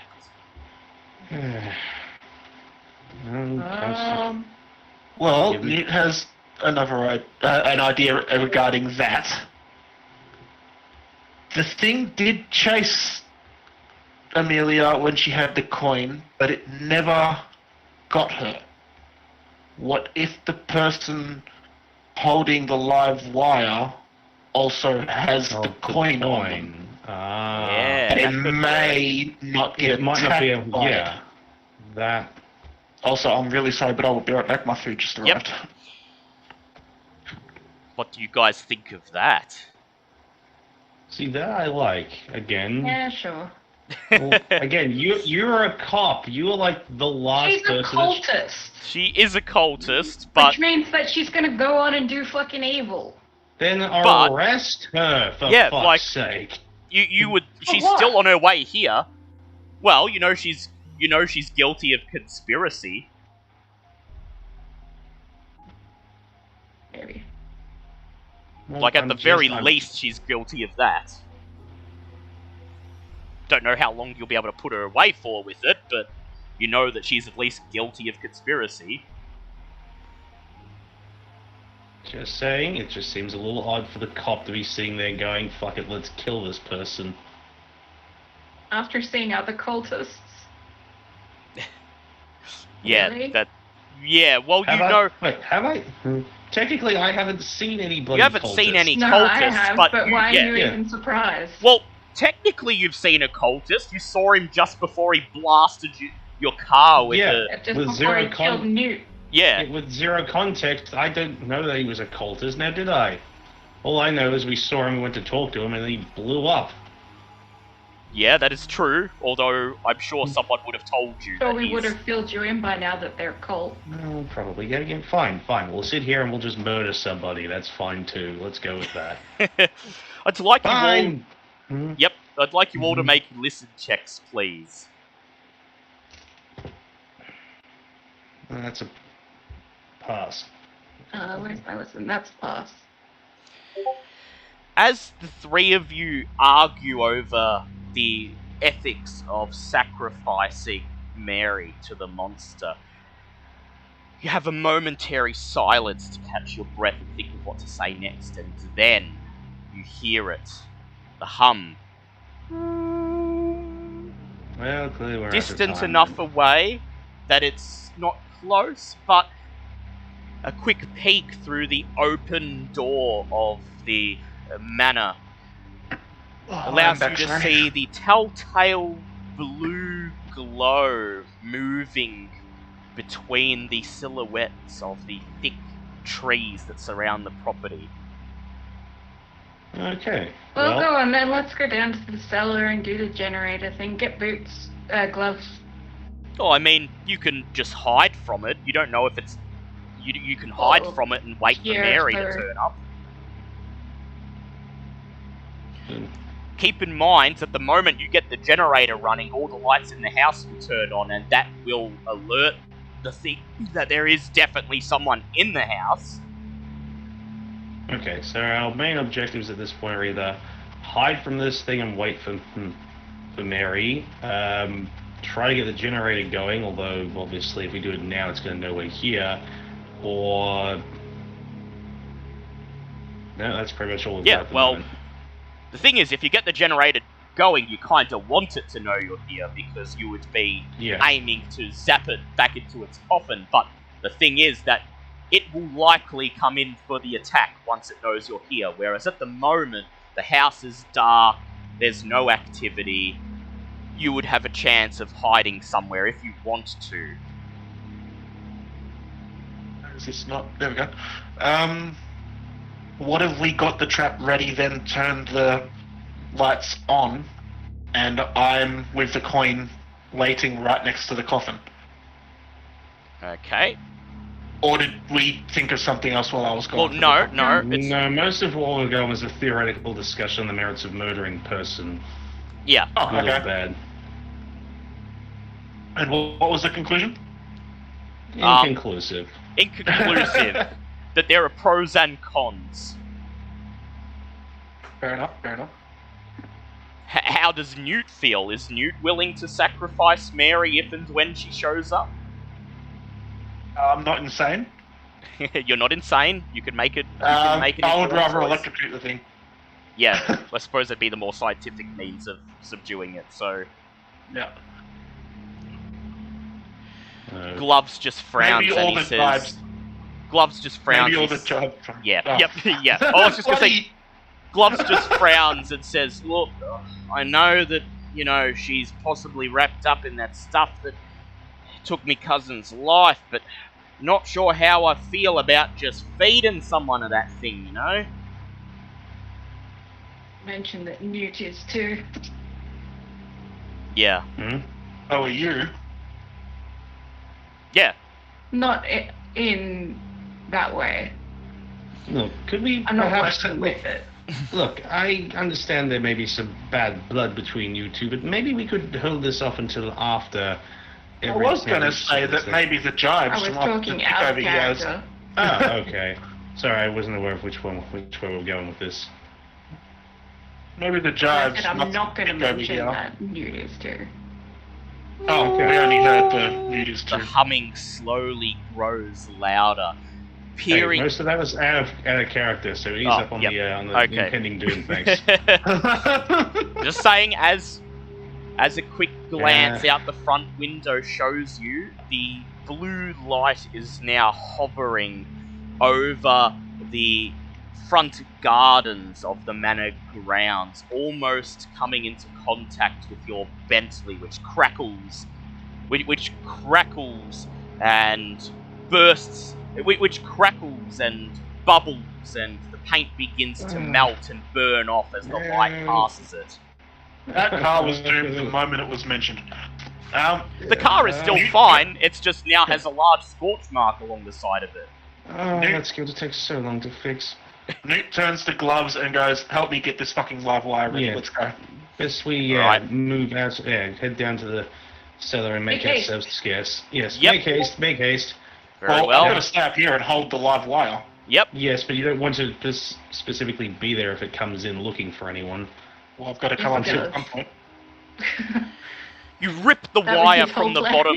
You rip the wire No, from the bottom of the table lamp and hold it aloft. You follow it, and sure enough, it is attached to the plug that is inserted in the power outlet.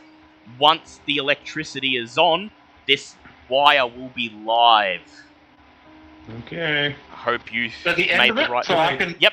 So basically, I could hold it and not get electrocuted. Yeah, you've Because got of your the- hands yeah. on the the rubber part of the wire. It's just the end of it. There's live wires sticking out that will become electrified when the power's on. So you're not in Right. danger of being electrocuted. The only thing you're in danger of is getting consumed by the deadlight. Okay. Well, guys, I've got the coin. I've got the live wire. I'll be here. I'll be bait. I've died once. Who's to say I won't come back again? Go get that generator going. All right, I'd rather not find out, but sure. let's hope Well, this you can was the stand right here and hold it, decision. and I'll go get the generator going. Yeah, you've already taken your spot. Uh, Look, whatever we're gonna do, let's just get it quickly done, eh? Yes, says let's Gloves. go, let's go. As you make your way out of this entrance hall and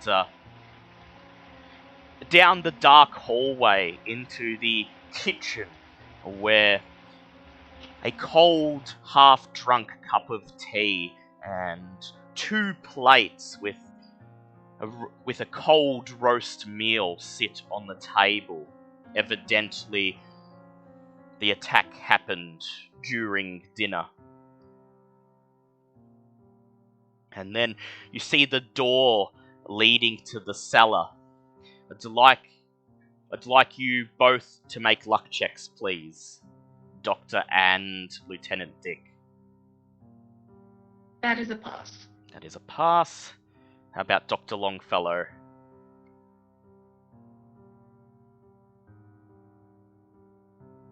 Is M2 there? He's not muted. Yeah, he's not muted, but the background noise is gone. Oh, yeah. So Okay. I think he may have crashed. Yeah, he may have crashed, sadly. That's okay. We'll just use Lieutenant's, Oh, yep, he crashed. We'll just wait a sec. Yep, no problem. Gives me time to eat. Yep. Hope you're enjoying this episode so far.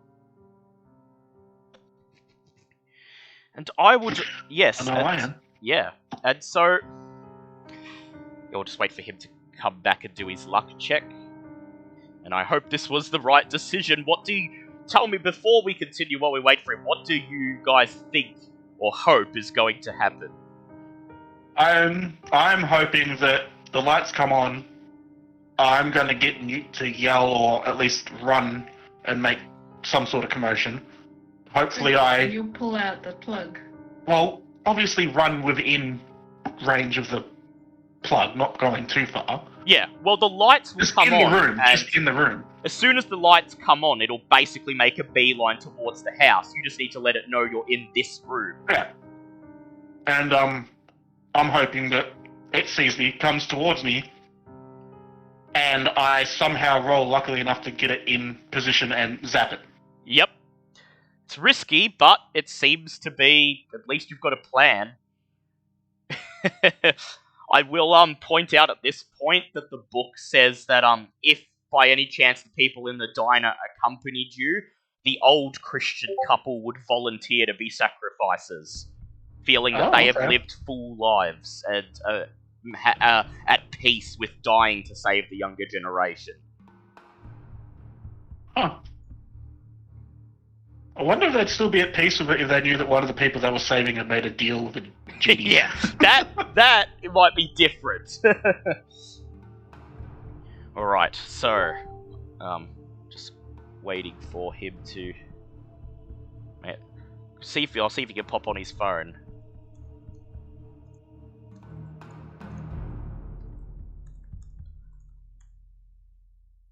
Because we are waiting. We're fine. We're literally it's got the final 10 minutes left, so I'm sure he doesn't want to miss that. We apologise to our listeners, but they seem to be fine with it.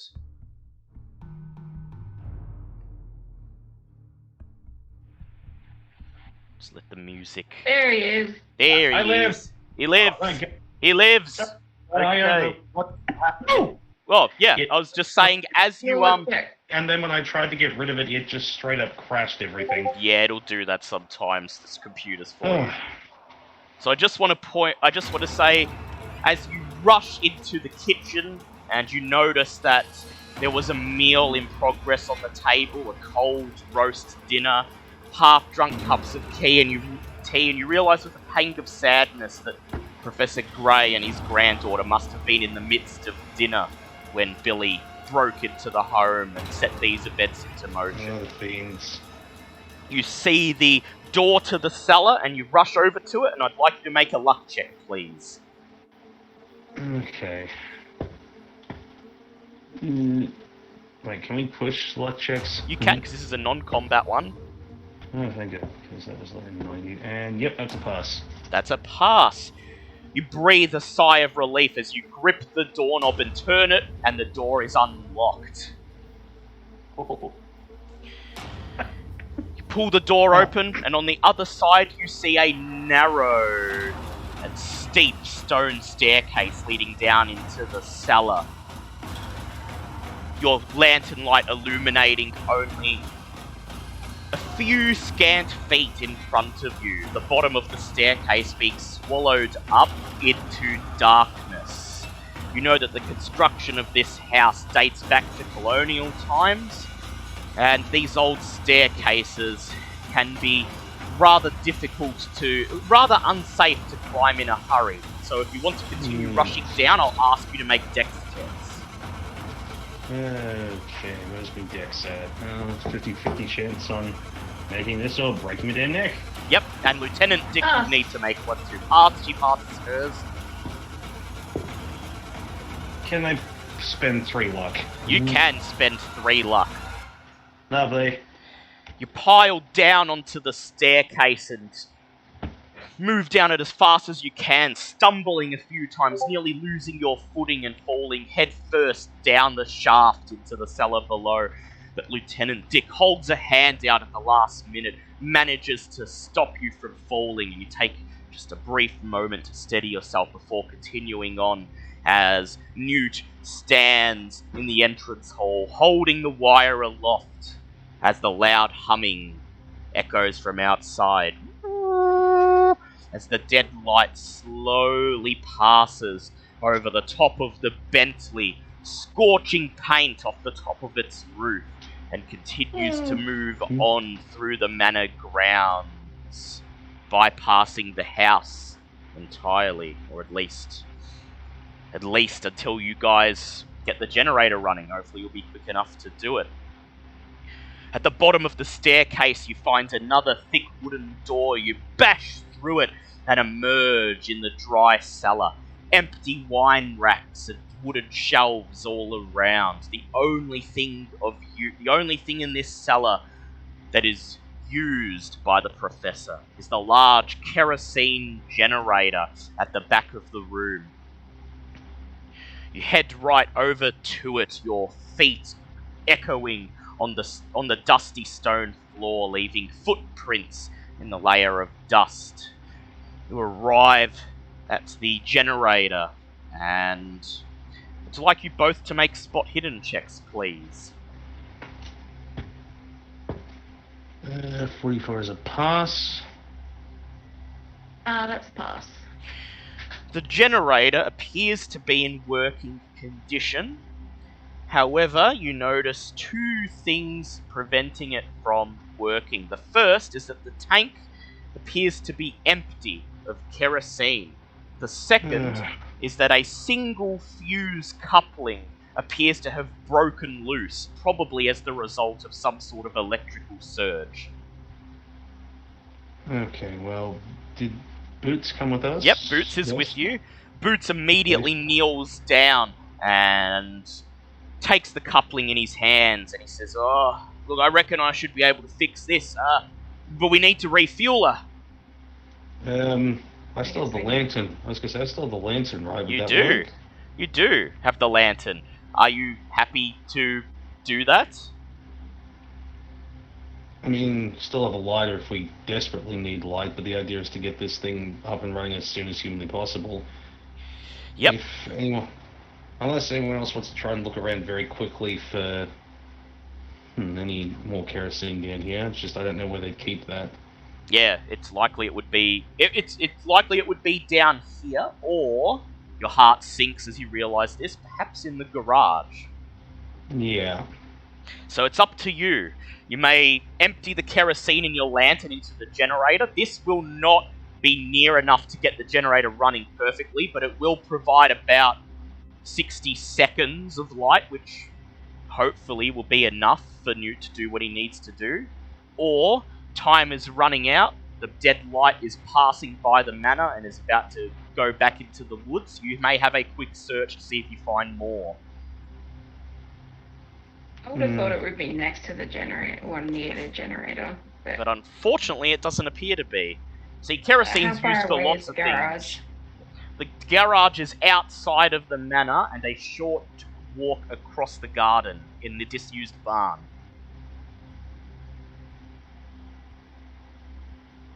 We'd have to use, if we want to do this, then we're going to have to use the lamp. Yep. That is fair, because If the Otherwise, we're gonna run kerosene out of is time. if the kerosine's Yeah. not in the kitchen and it is in the garage, then you would be putting yourself at risk of being attacked by the dead light to get to the garage. Okay. So, what would you like to do? Keep in mind this choice may determine whether you live or die. Mm.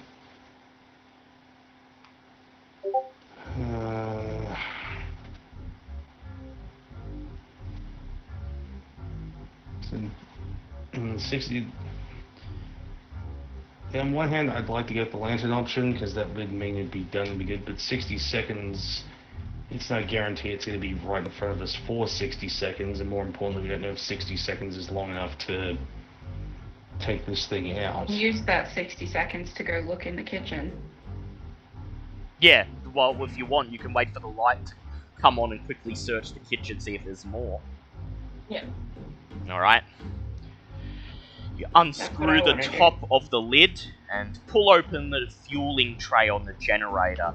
And then, as you blow on the wick, extinguishing the flame, behind you, Gloves clicks his lighter, giving you just enough light to see where you're pouring the kerosene into. You pour the kerosene into the tray and shut it, and Gloves gets to work on the coupling, handing the cigarette lighter to you to help light his way. Hmm. Unfortunately, with only the light of the lighter to help him, he will be rolling his electric repair check with disadvantage. You hear him muttering, "Oh, come on. No, she goes there. No, don't know. Oh, shit, what was it that Boots used to say?" As he fiddles with the coupling and fails his first roll. Would you like him to push it?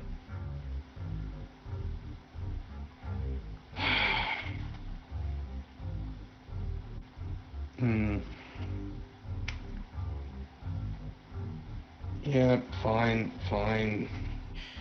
You tell him, "Come on, Gloves, look, we have to get this running at any cost." He nods. His face contorted into a grim mask as he continues fiddling with the coupling, doing his best to reattach it to the rest of the generator circuit. And that is 49. He is going to spend 4 luck and Oh. pass. He reattaches the coupling, and you hear the generator spark. I'd like you both to make dodge checks as the generator sparks to life and sends out a surge of electricity. Okay. Definitely time to, if anyone's going to look for more kerosene, now would be the time. Yep, dodge check first though. Oh, dodge check. Yep. As Which is good, yeah. the generator surges with electricity out at you as it roars to life. Because he did not pass, he only got a normal pass, and a hard pass was required to get it working safely. Yeah, I got barely a pass. Yep. Barely a pass, very well. How did you do, Dr. Longfellow? Just barely a pass. Just a normal pass. As the generator roars to life, Glove shouts, "Get back! It's gonna blow!" And you jump as the generator surges with electricity, scorching you each for 6 points of damage. Ow. Ow, I say. Like you both to make constitution checks. That was a fail. That was a fail. Okay, Dr. Longfellow. Ooh, pass by 1. Pass by 1. The surge of electricity strikes Lieutenant Dick, sends him flying across the room, and immediately knocks him unconscious. You, Oh. however, Dr. Longfellow, as the generator begins to rumble and roar and burst into life, as the flickering lights of the cellar and the kitchen above begin to turn on, you feel yourself still conscious, groggy, but still in control. You climb to your feet, shake your head, pulling yourself together. Yep, I was going to So the officer should probably go up and get the kerosene, but that's... You're gonna have to now. Yeah, looks like it's down to me to save the day. Alright. Tally-ho. Off I go. Tally-ho. Okay. Meanwhile, upstairs, Newt, you see the light in the entrance hall flicker into existence. It stays on for about 10 seconds, and it starts flickering, losing power immediately. You feel the wire in your hand vibrate, and then you see a spark of electricity emerge out of the live wires on the end. It appears to be electrified. Outside, you hear the hum as it begins to grow louder, and you see outside the dead light stopping in its tracks just as it was about to emerge once again into the woods. It notices the flickering lights in the house and slowly changes course, beginning to float once again across the grounds towards the manor. Newt is going to walk as far as he can while still holding the cord to a door that looks out. Yep. And he's going to call out, "Hey, you, messenger of Toth or destroyer of Goth or something or other. Toth sucks." I'd like you to make a luck check, please. Oh, fuck off with the luck check. Is this technically combat? This is not combat. Okay, I'm gonna push it. Oh, that's a pass. Thank That's a God. pass. You rush towards the still open front door, and as the rain spills in through the opening, as the wind buffets you, you still hold the live wire in your hand. It is just long enough to allow you to stand in the doorway. And you shout at the top of your lungs, "Hey! Messenger of Thoth! Or God, or whatever you are! Thoth sucks!" The light hovers in the air as the humming grows louder and louder. And then, after a moment of simply floating in place, the light crackles with blue flames and begins to make a beeline in your direction, moving faster than you honestly expected it to.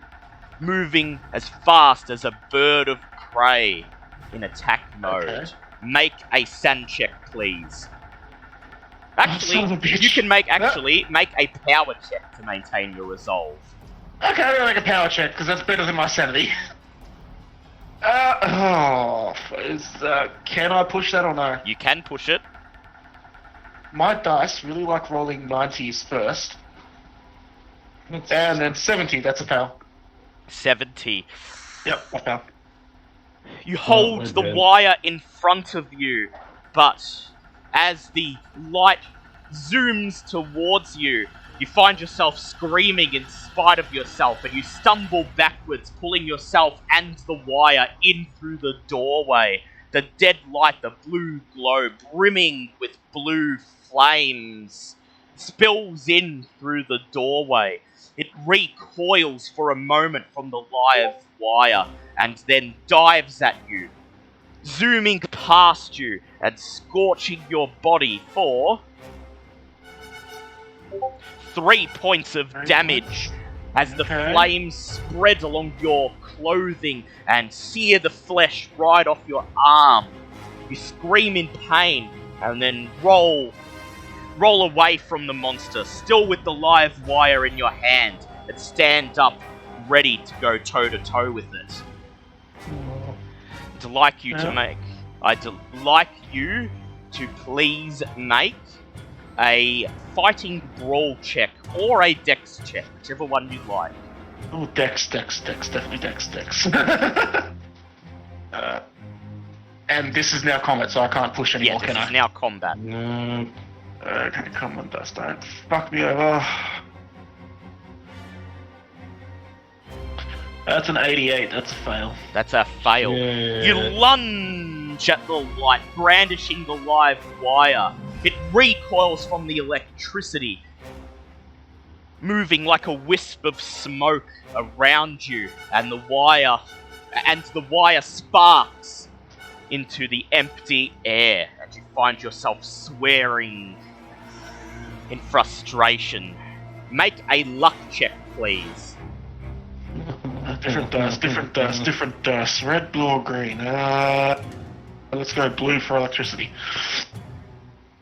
Oh, that's an 8! That's a pass! An Woo! 8! The light above you flickers once again and glows dim as if it's about to go out, as if the tiny bit of power you have is about to die, but the live wire continues sparking in your hand. And then the dead light rears up in the air and dives down towards you like a spider springing from the roof. It's like you to make either a dodge check or a fighting brawl check, depending on whether you want to try to stick it with the wire as it comes down or dodge out of the way. Well, they're both pretty much the same, so I'm just going to try a fighting brawl to try and dig it. Yep. If I roll a 26, then I'm going to be pissed. Nah, that's a fail. You jab at it with the live wire, it recoils out of the way, and you manage to stay its course enough that it doesn't zoom directly into you, but once again you feel your flesh searing as it moves past, and you are burned for 2 points of damage. That's okay. I'm still up. Okay. You may make another attempt with fighting brawl, or if you just want to throw the wire at it and run away, you could attempt a throw check. Or perhaps you could use the coin to corral it into the right spot, if you're game enough to try that. What's my throw? I'm trying to look for 20.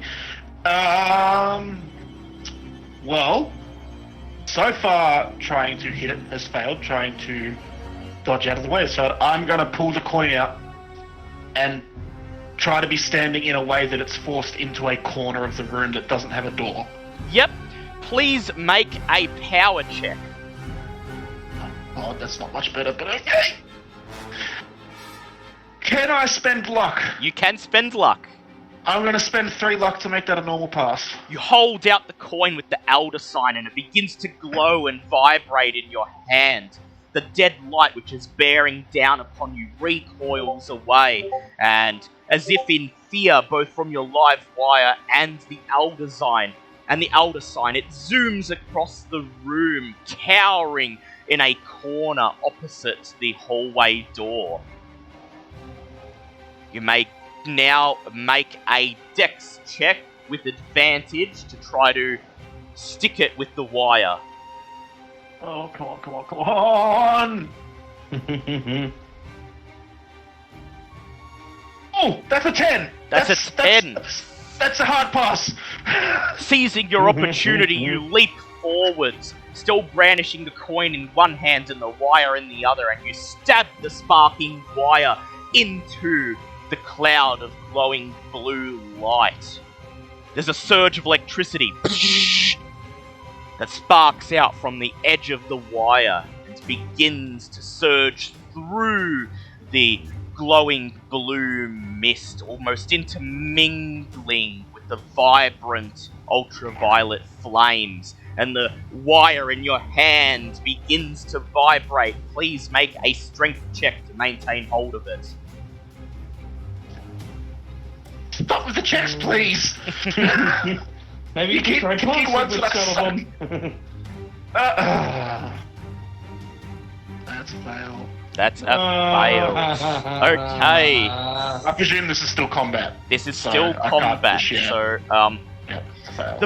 the vibration is too much, and it's almost as if the wire has taken a life of its own. As you desperately try to maintain your grasp, it leaps out of your hand, throwing you backwards. Make a luck check, please.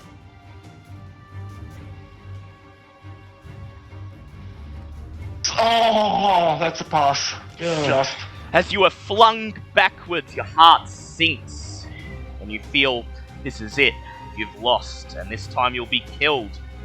But that angel that's watching over you, or that demon, or whatever it is clearly out to help you, has clearly got your back tonight, as when the wire is thrown out of your hand, it's flung in the direction of the dead light, landing right within the mass of vibrating, sparking blue mist. And so you land on the floor, lying on your back, and you watch as the electricity surges through the deadlight, as the flames begin to burn and pop and crackle. And then suddenly, the lights go out. The electricity dies. God. The blue light floats above you in the air. You're unsure of what it's going to do. And then begins to shrink. Smaller and smaller and smaller, until just a glowing orb of blue flame remains in the air. The silver sarcophagus begins to violently shake as the blue orb begins to shoot itself towards it. Now, make a dex check to slam the lid shut. Come on. Come on, this is a 1 in 2 chance. Just please. You fell everything else tonight. Oh. Is that a good guy or a bad I guy? got 66 out of 55. Just This is turn the technically goddamn no lock. longer. This is technically no longer combat. I'm gonna push it then. Oh my god. Push it. Hey, that's an 8. That's an an 8. extreme. And as you watch the blue orb surge into the sarcophagus, and the sarcophagus begins to violently shake and rattle on the floor, you climb to your feet and throw yourself forward, grabbing the lid off the floor and clamping it down onto the sarcophagus, throwing your entire body over it to seal it shut. You feel it vibrating, violently pushing underneath you. And then it stops, and with a clatter, falls inert on the floor.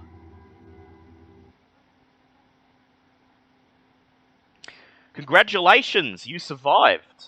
Imagine I just come up the stair at that exact Yeah, moment. you're It's just- going, I need to come. I need Yeah, to find more kerosene look, before the. yeah, you're just holding the bottle of kerosene. You go, oh, I found it. We're done. Okay, You see Newt look at you and go, that coin was nearly useless. Wonderful. Well, I'm going to go put this in the generator, and then I suppose I should probably make sure that Officer Richard doesn't have any Yeah.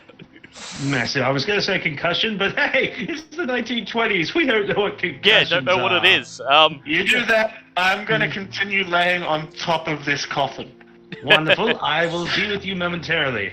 And then I do the movie thing where my head just drops and I just go, bounces off the coffin in exhaustion. Keep downstairs. I was going to say, just doing your best Loki impression, just lying there going. Yeah. God. Okay. The silver coffer, the harbinger of Thoth, also known as the Sin Eater, also known as the Dead Light, has been contained, and as the last of the kerosene runs out, and the tiny pinpricks of light at the end of the wire flicker away, Dr. Longfellow emerges from downstairs, Lieutenant Dick slumped over his shoulder, and as he moves through the hallway, he takes one last look at his compatriot, Professor Grey, before he leans over, picks up the silver coffer, and buries it under his arm. Am I conscious yet? Yeah, you're conscious now. I want to arrest Mary. You gotta arrest Well, you do him. that. I'm going to go and pry a book off the potentially not currently crazy student and see if I can just take that away. I don't think you should be having that, son. You said I'm compelled to read it right. Yeah, you're compelled to read it, so you will defend that book. You will not give it up. Yeah, I was going to say that's what I do. Yeah. In fact, as soon as you think of even mentioning the book to Newt, he's gone. He's already left out the front door and is sitting in the car, presumably his book now well hidden. Just trying to ask him how you just get that process. My precious, this is my precious book. Lieutenant Dick, as Professor Longfellow helps you out through the front door, across the rain-soaked and scorched gardens, I'd like you to make a listen check, please. Is that horse or Just Lieutenant where's Dick. my listen. That is a hard pass. A hard pass. You Yep, hear the sound of heavy footfalls splashing in a puddle, squelching in the mud, coming from the woods that border the grounds. You turn to face the direction of the sounds and see Mary, her waitress's uniform soaked with mud and rainwater, stumble out of the trees. As soon as you see her, what do you do? I'm going to tell her to stop. With your free hand, you reach for your service revolver and you wrench it out of the holster, hold it aloft, and shout, "You! Stop! You're under arrest! Please make an intimidate check." would it be with advantage considering she's basically exhausted, soaked, and Yeah, with advantage because she's made her way through the woods on her own. That's okay, that was a pass. She looks at you, and she opens her mouth as if to say something, and then she notices your gun. She quickly throws both her hands up in the air, dropping a small silver knife, which splashes into a puddle at her feet. I shall go cuff her and pick up that knife. Yep. Pulling yourself off Dr. Longbottom's shoulder, you stumble towards her, still keeping your gun trained on her. You motion for her to get on the ground, and you press her down into the mud. Reach for your handcuffs and make sure she's secured. Kicking the knife away, and then you escort her in cuffs back to the car. The dead light is contained and is in your possession. The only question now remains what to do with it. Mary has been arrested, and once you get back to Arkham, you turn her over to the Arkham police. With the knife, the armband, and the manager's diary as evidence. And the note. And the note that you found in her handbag. There is more than enough to have her arrested on a charge of conspiracy to commit murder. And your sergeant smiles, saying, "Good work, Lieutenant. You're on a roll lately," as he ensures you that if the courts do their job, Mary will be put away for a very, very long time. Oh, give me enough promotion. Make me a detective. Unfortunately, an interrogation of her produces no meaningful results. Under intense interrogation, you're able to get her to admit to the fact that she works for a group simply calling themselves the Brotherhood, and that as servants of Thoth, their goal is to accumulate all of the lost relics of Nyalat. But, aside from that, she'll admit to nothing. She admits to no connection between herself and the events in Arkham Museum, and feigns complete ignorance when confronted with the events at the abandoned farmhouse months ago. For containing the Deadlight and keeping most of its potential victims alive, and apprehending the cultist without killing her, you each gain 2d6 San as a reward. I'm sorry, what was that last part? Without killing her? without killing her. Because Yeah. we did a great job without killing her. Yes, so you get 2d6 San as a reward. See, not everything has to end in death. I didn't say it did. Just the same, though, Lieutenant Dick, even though you're happy that she was brought to justice, you know that she's still alive, and even behind bars, this cult, this group that she is part of, as you've already seen for yourself, apparently have quite deep connections, and you can't help but let the thought linger in your mind that it's not going to be too long before she's back out and up to her old tricks again. It's fine, you can just murder her then. But yep, 2d6 for all of you, and yep. I rolled before and forgot that I was muted. I Yep. got 2 6s, so I was like yelling and celebrating. Wow, and so no you one got 12, responded. Sam. Well, I thought I was doing well enough at the 10. Oh, I got 6. You I may was muted, and I also just yelled out to the house for no reason. you may also make luck checks, and if you fail your luck check, you may add 1d10 luck to your Watch me total. pass this. Watch me pass. No, it failed. So 1d10, did you say? 1d10, yep. If you fail the check. 2, well, better than nothing. Yeah, Um, but that's- I got an amazing pass. Yeah, so you get no more luck. That's okay. I've spent like a grand total of 3 all up, I think. I got back Lieutenant the luck I Richard, spent. as you brought in Mary, seemingly unharmed, you are promoted. Your sergeant tells you that he's very impressed with your service of late, ever since that arrest you made in the farmhouse of that ghastly serial killer, and you are promoted to detective. You may add Shut up. 2d6 points to your credit rating. Love you too, kitty.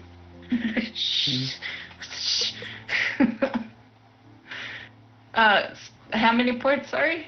2d6 to your credit rating. 2d6. So 5. 5. Now, My Newt. credit rating. Where is my now for credit Newt. rating? Yay, here we The, go. the moment you arrive back in Arkham, you bid farewell to the Professor Gloves and the newly christened detective. Head into your apartment and bury yourself within the De Vermis Mysterious. Yes. This work, originally compiled by Ludwig Prynne, an alchemist, necromancer, and reputed mage who boasted of having attained a miraculous age before being burned at the stake in Brussels, was first written in the late 15th century.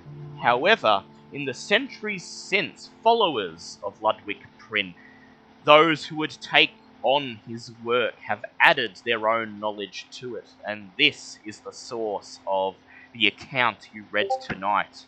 Would like you to please make an own language check to read the book.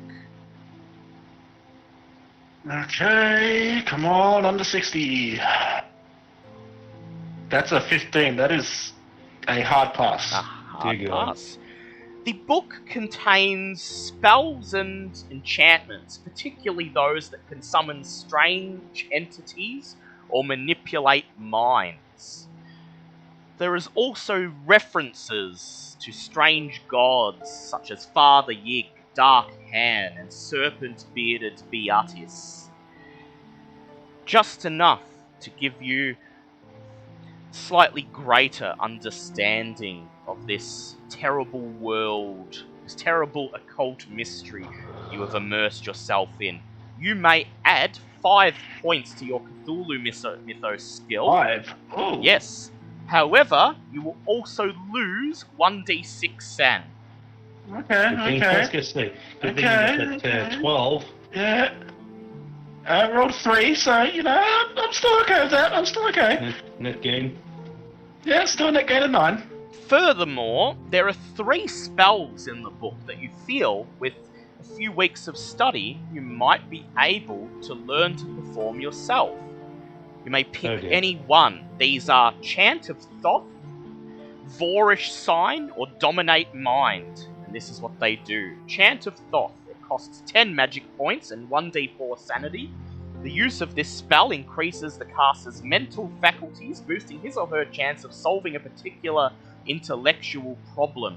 Spending 10 magic points to cast the spell grants the caster a bonus die on any rolls to gain knowledge, learn spells, translate passages, deduce the meaning of symbols, etc., while the spell is in effect, which will be 30 minutes.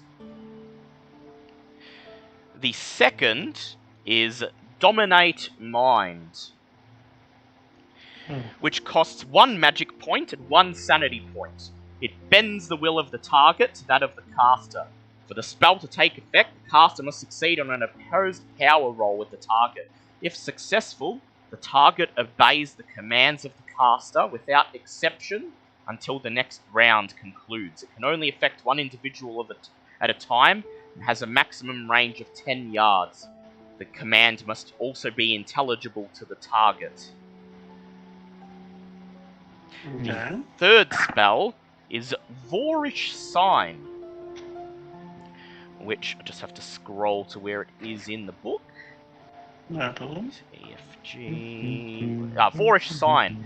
It costs 1 magic point and 1 sanity point. This is an ancient and powerful hand gesture used by wizards that benefits the casting of other spells. But perhaps more importantly, the Voorish Sign is a lesser version of the Elder Sign that may temporarily ward against Mythos monsters when you perform the sign with your hands. Oh, this is going to be a hard choice. I wish my power was more. Yes, otherwise Dominate would be a great choice. Yeah. Dominate or Voorish Sign. Dominate. Well, do I still have the coin? You still do have The the Chance coin, of yes. Yeah. Chance of Thoth I can't use because I only have 9 magic yeah, points. that's fair. So it's Voorish Sign or Dominate Mind. So I still have the coin. You do still have the coin. You still have a real Elder Sign. Okay, well then I will go with Dominate Mind and Very well. hope that the dice are rolling well for me when I use it. So Dominate Mind, just mark it down. It costs 1 magic point and 1 yep. sanity. I'll put it in Treasure Perception. So Dominate Mind, 1 San, 1 MP. and 1 MP. And the casting time is instantaneous. Instant cast.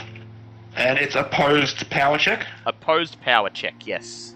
And if you win the check, then you can issue a command to the target, and they will do their utmost best to fulfill it, even if it goes against their nature, such as instructing them to kill themselves.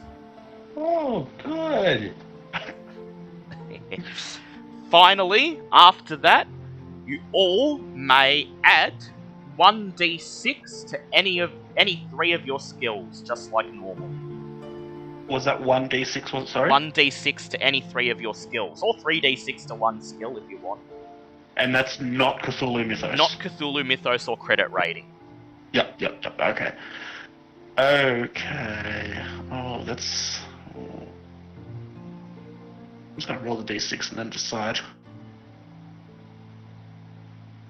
It's a 3, a 2, and a 1. Jesus Christ. I'm gonna put them all into a cult. Ah, lovely. And then one last thing. As per the usual, you triumphed against a Mythos foe. You each gain 1d6 Cthulhu Mythos points. Come on, guys. Come on, you rolled good for me once. Number 6. Wow, I so you got got it. 11 this episode. I got the 27. Wow. I'm up to a grand total of 6. 6. I'm up to 16. 16, lovely. Slowly uncovering the mysteries of the Mythos. And with that... I'm not, I'm just here for the ride. Yeah, it just here seems. for the ride. And with that, our episode, Dead Light, comes to an end. I'd like to congratulate you all for surviving, because this one is known to be particularly deadly, and most of the accounts I've read of people who've run this module, there's been at least one death. No. And the go-to solution is often to sacrifice the old couple. Oh. Yeah. Ah! Because they will willingly... They will I don't willingly... feel like I would be willing to Yeah. sacrifice the old couple because they didn't do anything wrong. Yeah, They but were they nice. will, but they will willingly volunteer to do it when they know what the stakes are. But, hmm. Yeah. Hmm. So, the campaign is heating up. Next time, Yeah. we'll be back for episode 4, Shadow over Providence. And as we enter the second half of our campaign, things are going to get much darker, much deadlier, and much more terrifying. I don't Thank say that. Hey. Thank you to everyone who joined us. And we'll be Thank back you, next everybody. We'll be back next week with more role-playing goodness. But until then, just remember, when you're driving alone the dark road at night, and you see that strange blue light following you through the trees, don't go to the light. Or alternatively, have a generator and a live wire. Yeah, ready to shock it back where it came from. Yeah. And thank you, everyone. Goodbye. Thank you, everybody. Bye.